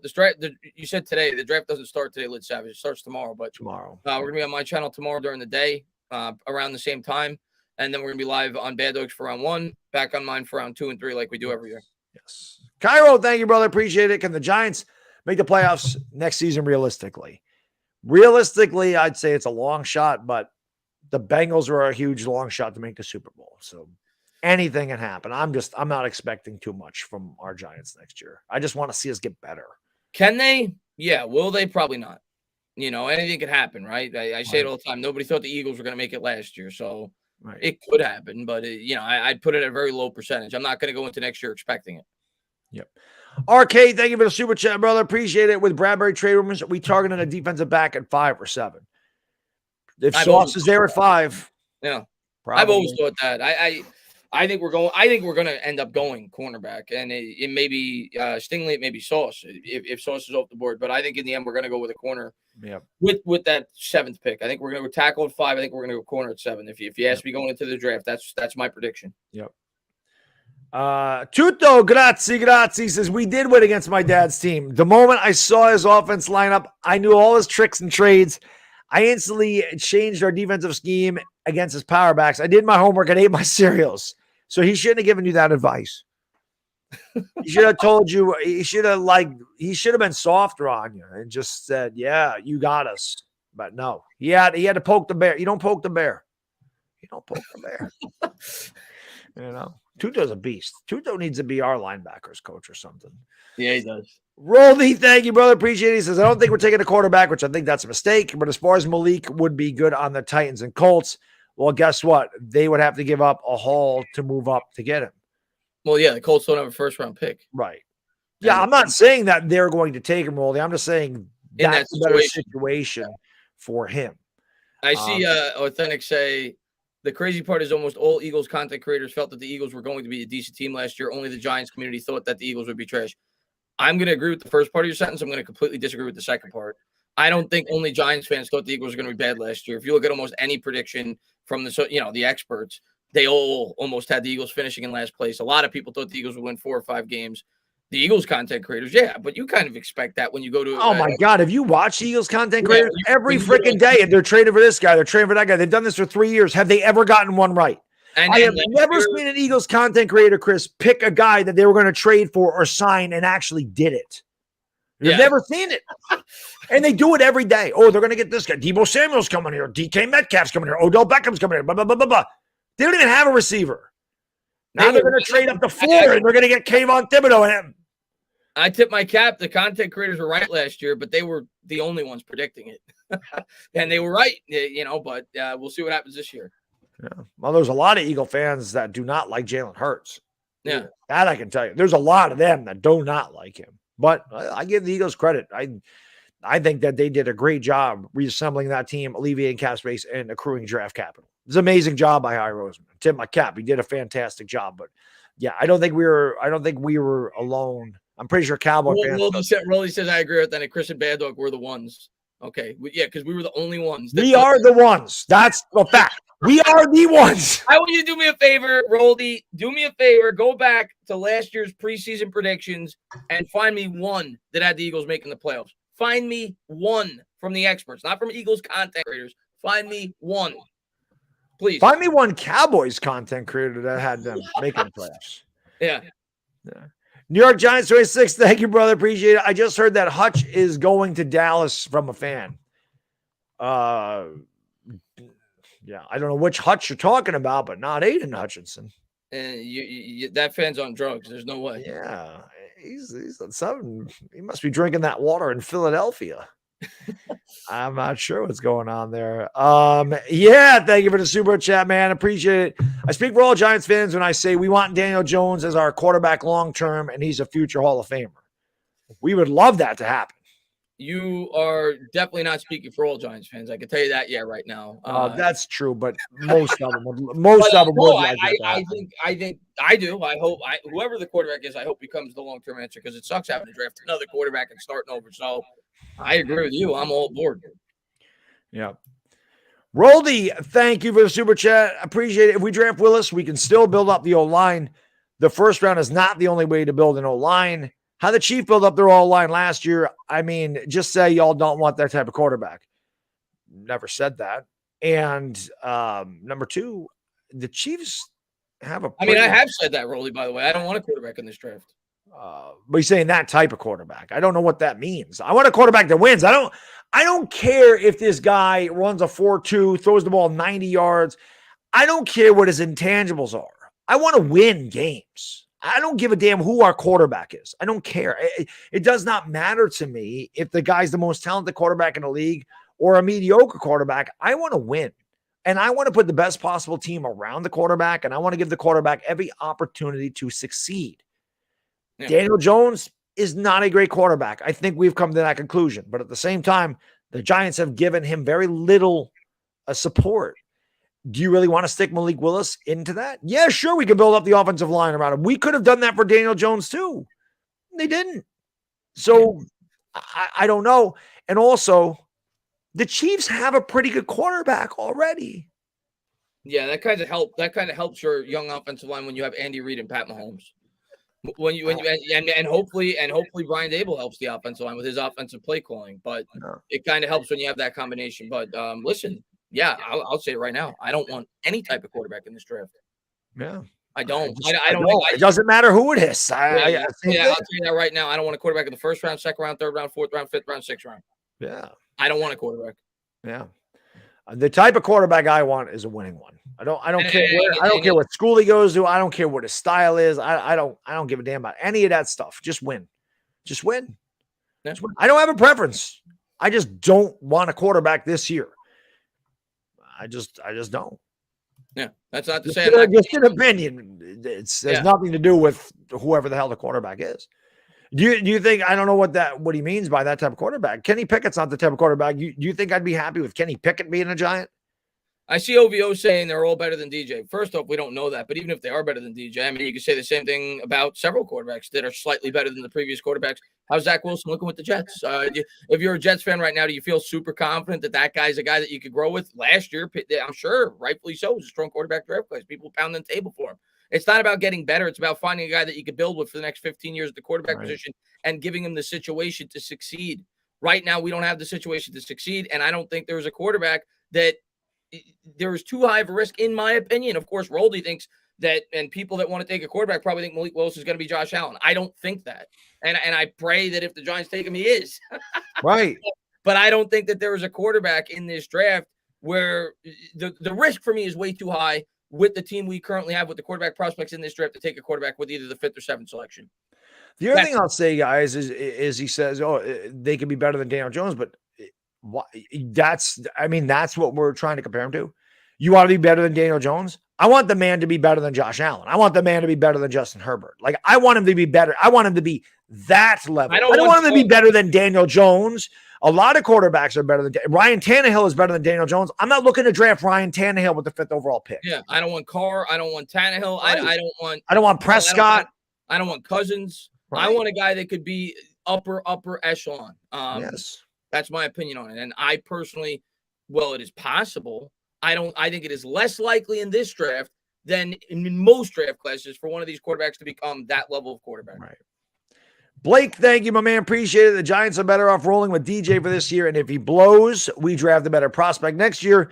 Everyone likes Malik Willis, but our current roster would ruin his career like all the quarterbacks Cleveland ruined. And the Jets. And the Jets. Yeah. Name the team. I mean, several teams, but yeah. That's my biggest contention. It's not the quarterbacks in the class. It's what they would be coming into here. You need an absolute stud. I can't say any expert or analyst come out and go, this guy's can't miss. They said that, and that doesn't always mean anything. I mean, people could say they can't miss, and they miss big. But you need to hear the hype around a guy like Lawrence, like Herbert, like, all these other quarterbacks that end up being elite. I haven't heard that kind of hype. They say this guy can be a nice player. He's got some skills. But, I mean, nobody has him being mocked in the top 10, do they? Who, Willis? I mean, they do. I see some people have him. Okay. I'm talking about like the ESPN and he's not a consensus top 10 pick like you would think an elite quarterback prospect would be, but yeah, I've seen him in the top 10. I've seen him I have. Okay. Blake, thank you, brother. Appreciate it. We are the Cleveland Browns right now. We'll ruin any quarterback we take until our roster is fixed. Let's put it this way. There was a less of an with the way our roster is currently built, there is a lower probability that he will be successful here than almost any other destination. There's a handful that you could certainly argue that maybe not, but the majority, yes, I agree. Yeah. Zuhaib, thank you, brother. Appreciate it. Almost that time, fellas. Let's effing go. New York Giants. Let's go, Zuhaib, man. Thanks for popping in, buddy. I'm so ready for that. I'm ready. Anthony's ready. Thank you for the super chat, brother. Is it Thursday night yet? This better be better than Paradise by the Dashboard Light. The old Meatloaf song.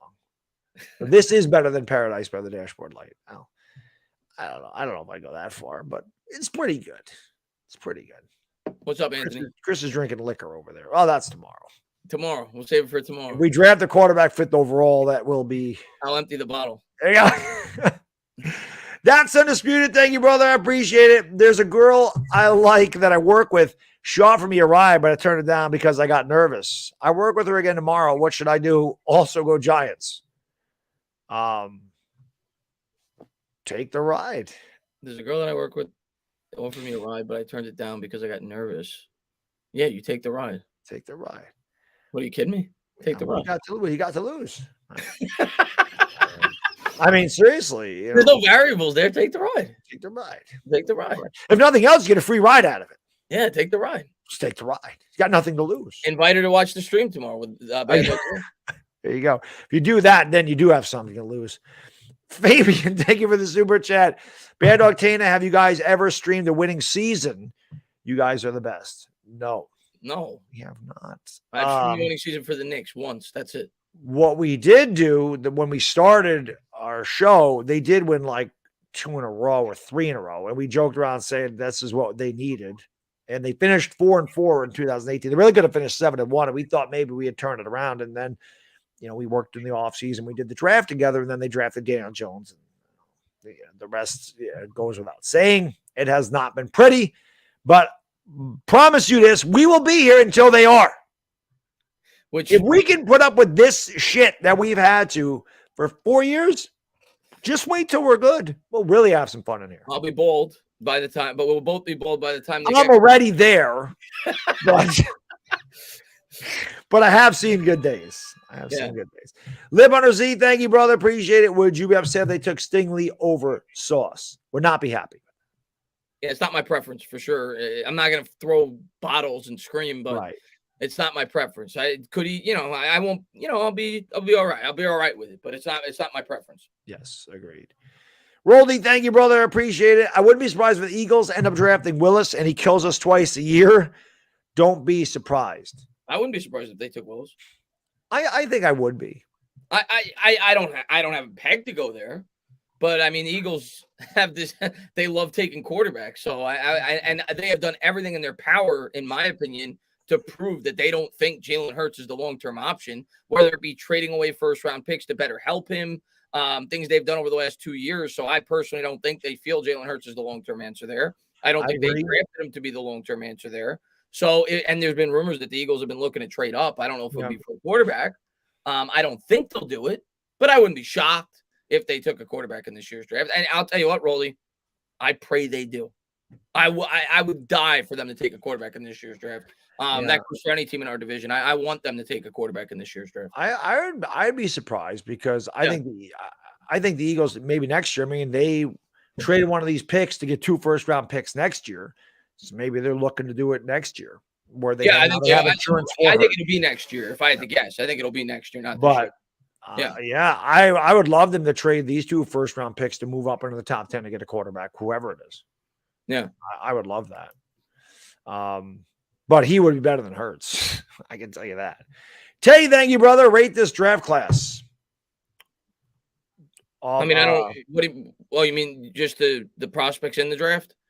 I mean, it seems to be a bit of a down year overall, based off of prior years. It doesn't seem like there's as many. It seems like it's a deeper draft class at certain positions than other draft classes in the past. Tight end specifically, running back's a pretty deep class, but it doesn't seem like there's elite superstars in this draft class.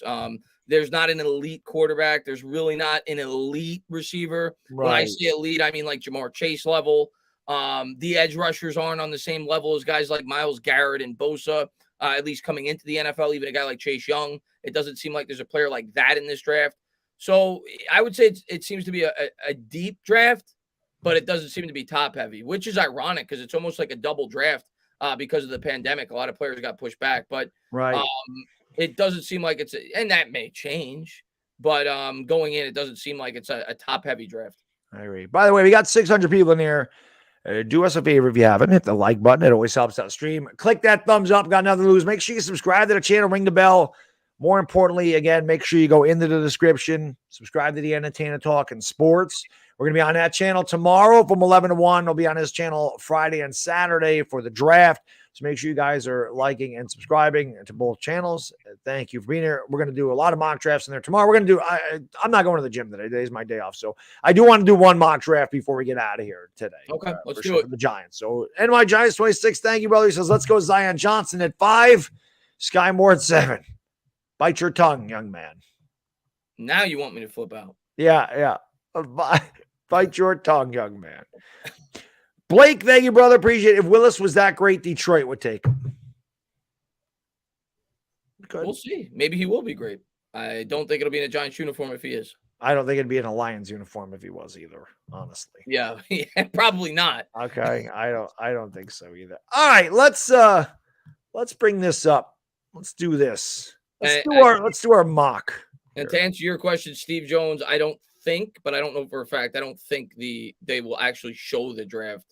Or at least on YouTube. I don't know about other places on the internet, but I don't think they'll show it on. I mean, you could probably get the ESPN app, and I think it's on ESPN if I'm not mistaken, and watch it, but it won't be on YouTube. Yeah, I'd be shocked. Roldy, thank you for the super chat. I really appreciate it. Christopher, be careful what you wish for. You like to say tough guy stuff when you really don't mean it. Deep down inside, you would be worried. No, I mean it. I sincerely mean it, Roldy. I will pray every night. Well, there's only 2 nights, one night before the draft. I'm going to tell you what, Roldy, I may even film it to send you the video. I'm going to get on my hands and knees before I go to bed tonight, and I am going to pray to the football gods that the Philadelphia Eagles trade up to get Malik Willis. I am begging the Philadelphia Eagles to do it. I am not acting tough.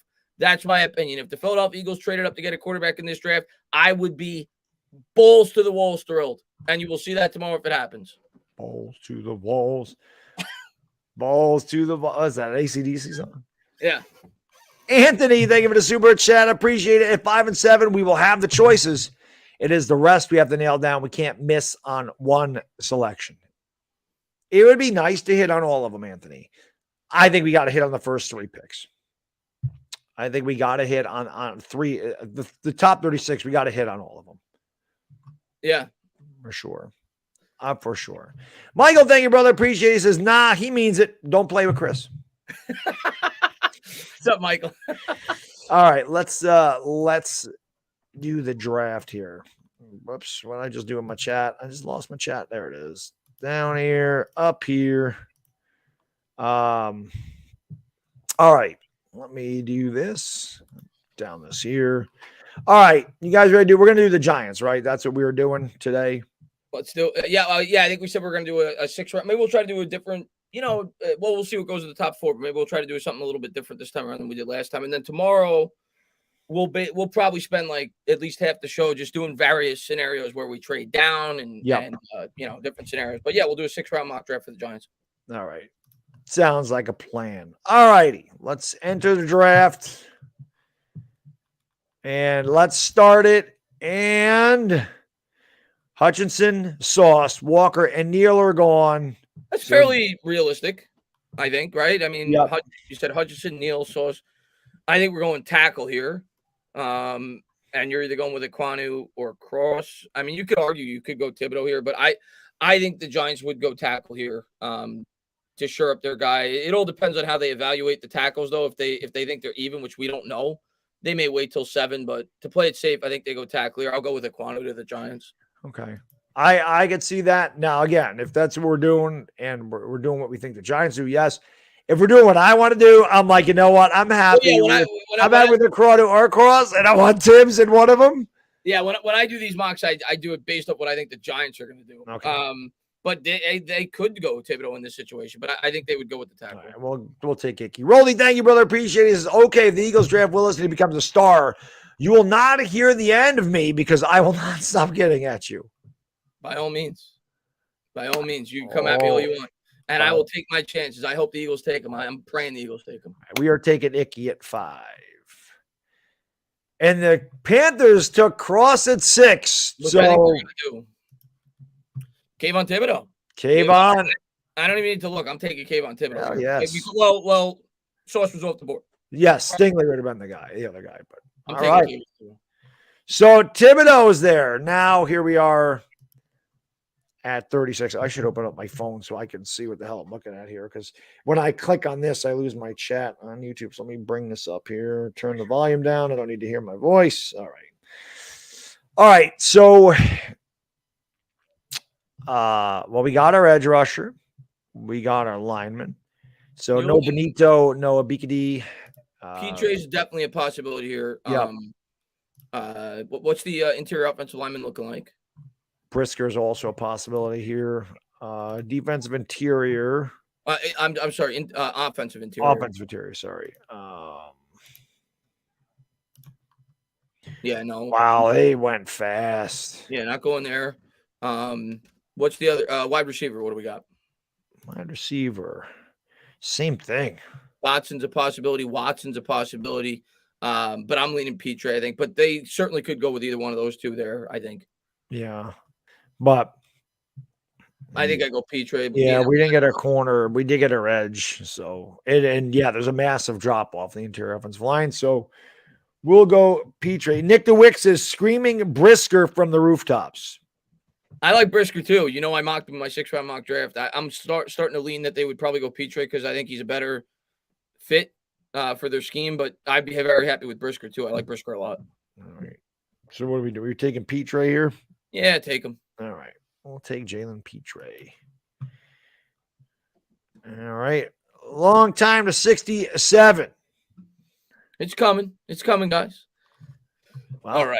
Asamoah is still there. We could always use a linebacker. He's another one that's kind of under the radar. He always seems to fall in these. I know. It's weird. Take a look at the interior offensive line here. Parham's there. Yeah. Who we took in our other mock? What wide receiver? Wide receiver. Pierce would be the option here, who we passed up on last time, who I like in this spot potentially. Right. And what we could look at linebackers. You said Asamoah is available. Yep. I'm trying to think what other a lot of guys are saying Parham. A couple guys say Asamoah. I see it now, like Pierce. Tight end. What about tight end? See if one of the top tight ends fell. No, they did. I'll wait on that. So yeah, I think I'm still gonna lean a guy like Parham here, which we did in our first mock draft. But I Okay. see them definitely going with a guy like Pierce as well. I see Asamoah or Muma, but yeah, again, Booma's a good one too, potentially if he's there. They could go that route. Middle linebacker, kind of similar to Blake Martinez's play style. yeah, But I think but I'm going to lean interior offensive line. I would too. Build that wall, baby. Yeah. All right. Cornerback 2D, good call because we took a safety. Asamoah is still there at 81. Yeah, he always drops. That's Corner, insane. James Cook is there. who we took last time. Wide receiver. Pierce is gone. Pierce. No, Pierce is there. No, I mean Alec Pierce. Oh. Maybe he's still there though. Scroll down a little bit. I didn't realize it was a combination of wide receiver and running back. Yeah, let me get rid of the running back. He's gone. Tight ends. Yeah, and a corner you could look at too because Petrie is more of a safety. Yeah, there's not really much there. I think you can get Ruckert. Woods and Ruckert, they've been looking at their possibilities, but maybe wait around. Corner.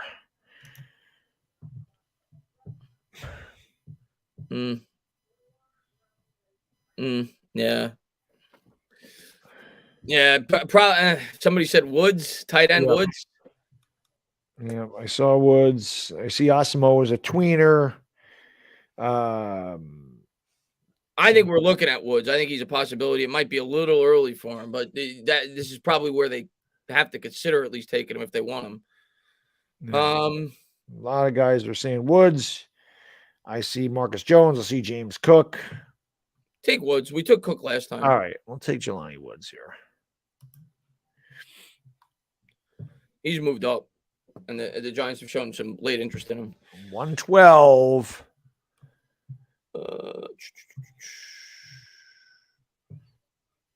Don't love how the board. Yeah, if I go back, Matthew, I probably would have been. Well, I like Petrie in the second round though. Maybe could have taken a corner at 67. I don't think we looked at the corners at 67. Yeah. Let's see. Wide receiver.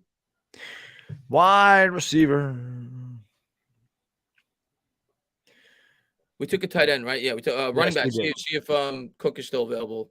I think Cook is gone. Probably. Oh no. I think he's ranked one. Where the hell's running back? It's right there. There we go. We got the other dog, Zeus. Probably wait another round for running back. Yeah. Brisker's been gone, Saint. Yeah. Can we see the interior O line? Yeah, sure. Go to it. I think Marquise Hayes is the best one here by far. Defensive interior is another spot too. We could look in this area. All right. Matthew Butler, Farrell. Nothing really jumps out at me there. Yeah. We already took a tight end, Matt. We already took a tight end. Yeah. Pickens. Was Pickens available, James? No, Pickens is gone. Yeah, I didn't think he was Pickens is long gone. I'll let the chat pick. Whoever's the go to all the overall prospects, not just all right. Go to all.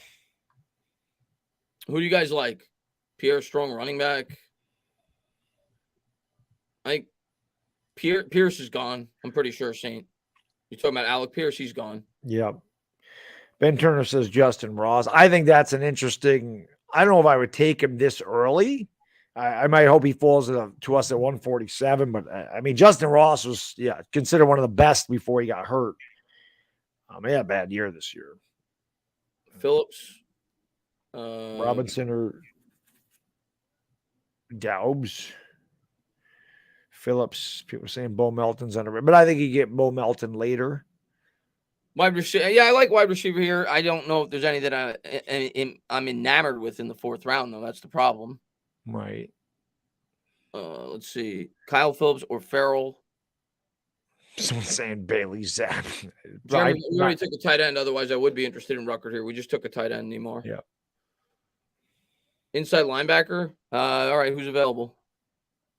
I don't even think Rutger's available here, Chris. I think Rutger's gone at this point. Who's the middle? We already took a safety. We already took a safety, Matt. Who's the linebacker who's available? Oh, you want linebackers? Yeah.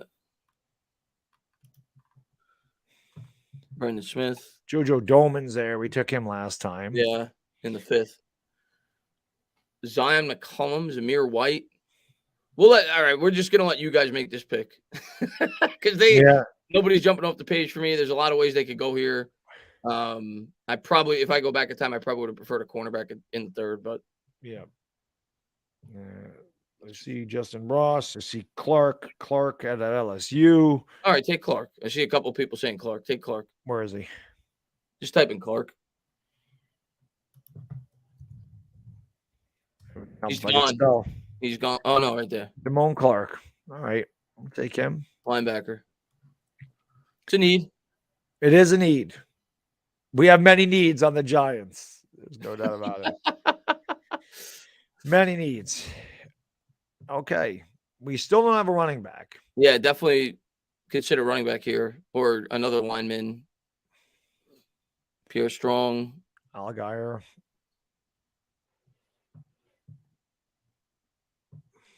Let's see. He has spinal problems, Clark, the linebacker. Well, he's on the Giants now. Yeah. Yeah. Don't take running back. The reason I say I don't even want to take a running back, to be honest with you, but I think the Giants are going to take one. So that's why I said let's look at it. But I'm not in love with taking a running back, to be honest. Maybe at this point I'm fine with it, but where I think they're going to take one, I'm not in love with it. I think they're going to take one in the 3rd. Yeah. And nothing's really jumping out at me here. Blake, thank you, brother. Appreciates his thoughts on Troy Anderson, crazy athletic traits. I've not looked into him. Yeah. I can't say I've looked into him either. What is he? But Montana State? I've not looked into him. But I will before tomorrow. Well, hopefully if we draft him, I'll look into him at this right. point. What do you do here? Draft the punt. We're not taking a punter yet. You take punter in the last. Pierce is gone. I keep seeing people say Pierce. Ruckert's gone. Is Ross still available? We took a tight end already. Is who still available? Justin Ross. I see on my Giants 26 saying Ross. Nope. He's gone. Nope.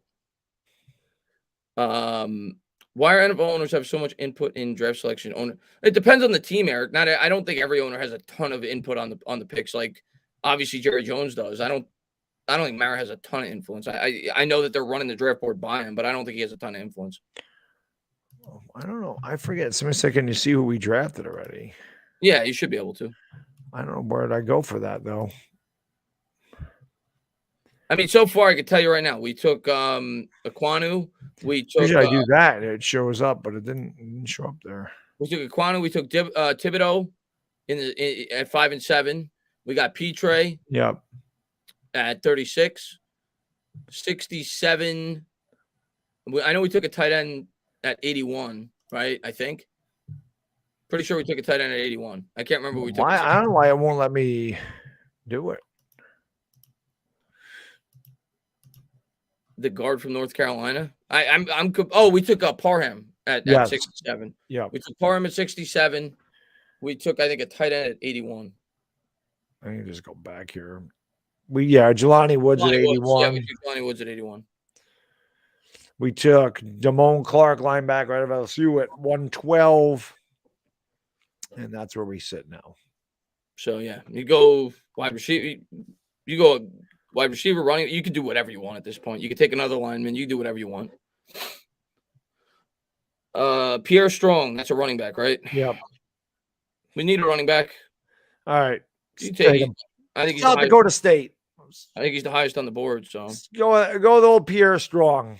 I don't think I could be wrong. I don't think he was one of the running backs we brought in for a visit.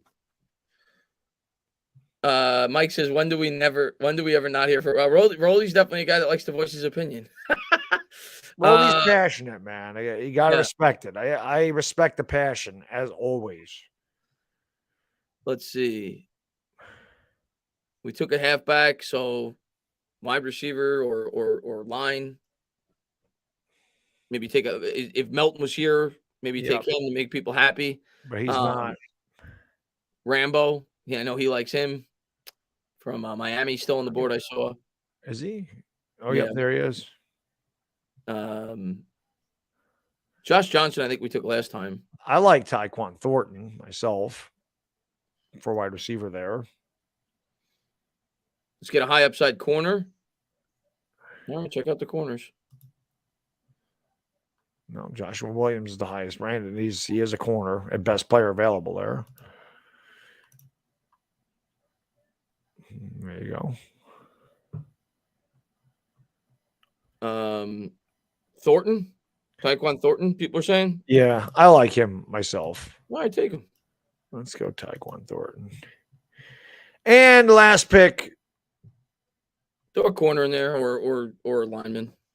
We didn't take. We should have taken a corner earlier, but next time we'll do it. Yeah. Oh, Doman's got to be gone by now. Yeah, Doman's way gone. We took Doman last time. Yeah. Doman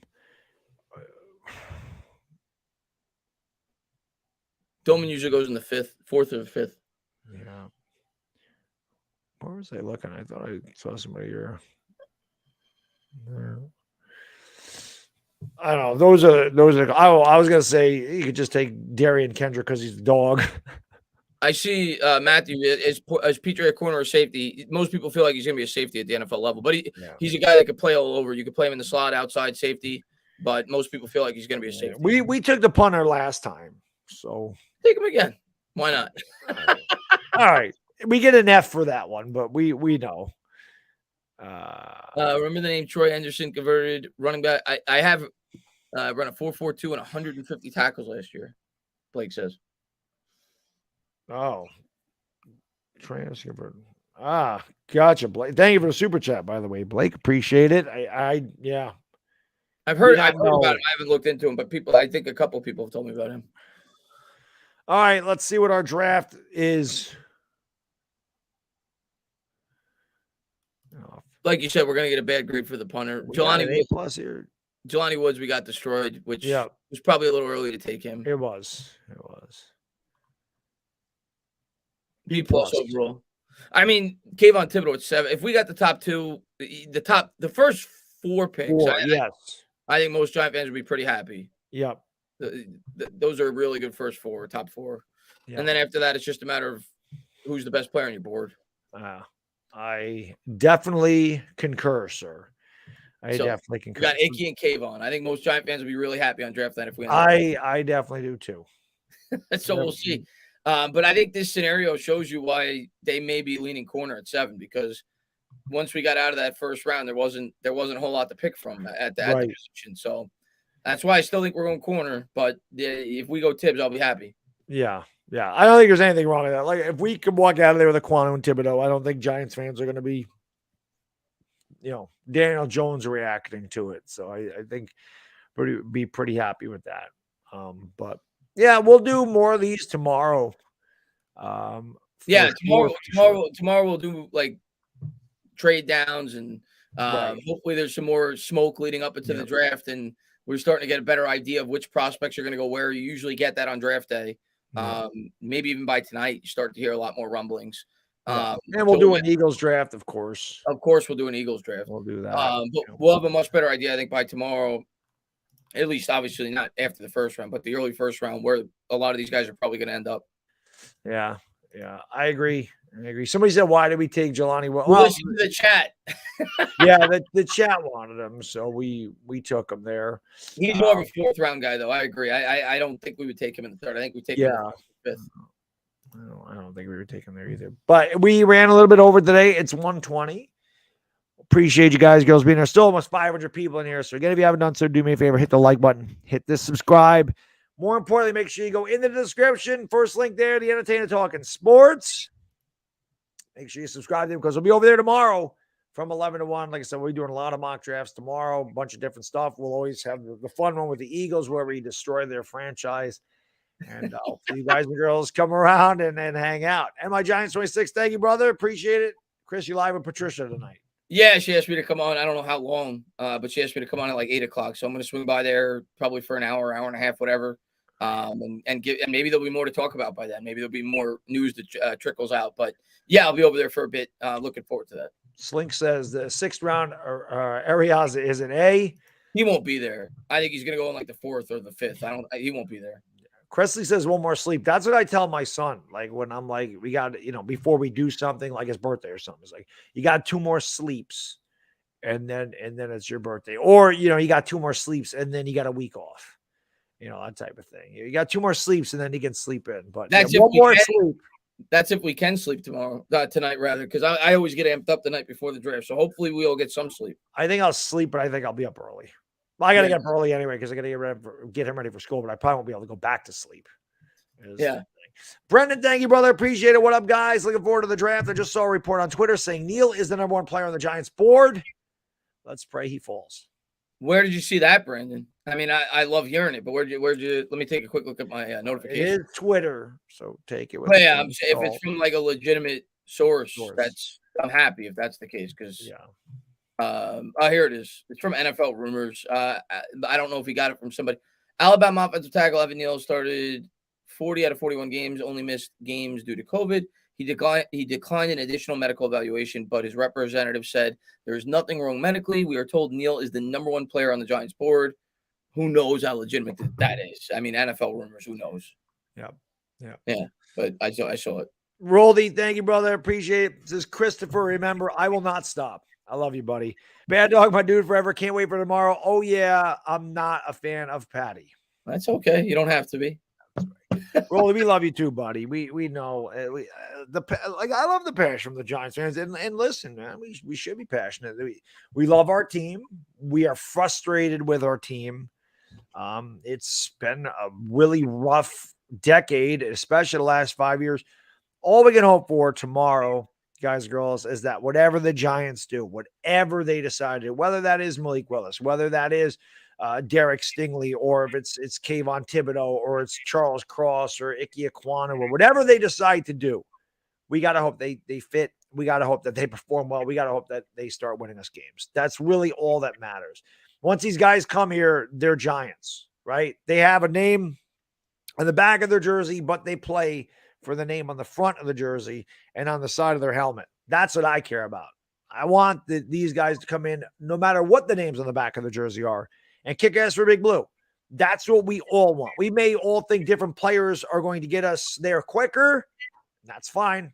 That's why we do this. That's why sports are great. We can debate about a lot of things because there is no sure thing in sports. There definitely is not. There's really no sure thing in life except for death and taxes, right? Yeah. So, and inflation these days, it seems like. But, as far as the draft goes, I always look forward to it. I've loved being able to do this week with you, Chris, and the best chat on YouTube. And let's hope the Giants get it right tomorrow. That's all we can hope for. Oh, for sure. I saw a couple of comments in the chat I wanted to speak on. Rolly, for once you and me are in agreement. As far as Neal and Cross, I might be actually leaning Cross over Ekwonu for the Giants, just because I think he's a better fit. I like Ekwonu better as a prospect. It's close for me between Cross and Ekwonu. I think Neal is clearly my number 1 right now, but I would like any one of the 3 tackles. But I've started to fall more in love with Cross as the process has gone along. I know a lot of Giants fans don't agree with that. Cookie Monster, you said Neal and Sauce book it. That's been my 2 picks since January, so I hope that comes to fruition. That's what I thought we would end up with in January, and I hope that's what we end up with tomorrow. And I saw, Dax Hill. I saw a Saint. That's another guy I like, who is another kind of versatile piece out of Michigan, a secondary prospect. So he's another potential guy that could fall to us at 36. We'll see. But I'm looking forward to the draft tomorrow and looking forward to see who the New York Giants end up with. We'll be live tomorrow during the day. Come on over. We'll be doing something similar. Hopefully we have some more things to talk about. And I'm sure we will. I'm sure we will too. But yeah, appreciate all the support you guys always show. I'm going to get something to eat. I'm hungry. But you guys have a great rest of your day. Baddog, as always, thanks for having me on. Looking forward to talking to you for 9,000 hours over the next 3 Absolutely. Days. And as I say all the time, Chris, my wife always looks forward to that too, because she gets rid of me for a weekend and says, Chris, he's your problem now. But we really appreciate all the support, guys and girls. Thank you for being here. Enjoy the rest of your Wednesday. And hey, come back tomorrow morning. Like I said, make sure you go into the description, subscribe to the Up Tainah if you haven't, because we're going to do it again tomorrow. Giants talk, mock drafts. We'll destroy the Eagles franchise. And then we'll get a break. You're going to eat. You're going to get your beers or whatever you drink. You're going to get in front of your computers at 7 p.m. And Chris and I are going to take you home. And the Giants are going to nail this Draft. And as Michael says right there, trenchman season. That's right. Get the line, man. But let's go, Giants. Do what you do, Baddog. For the entertaining Talkin' Sports, it is the Bad Diggity Dizzle. Enjoy the rest of your day, everybody.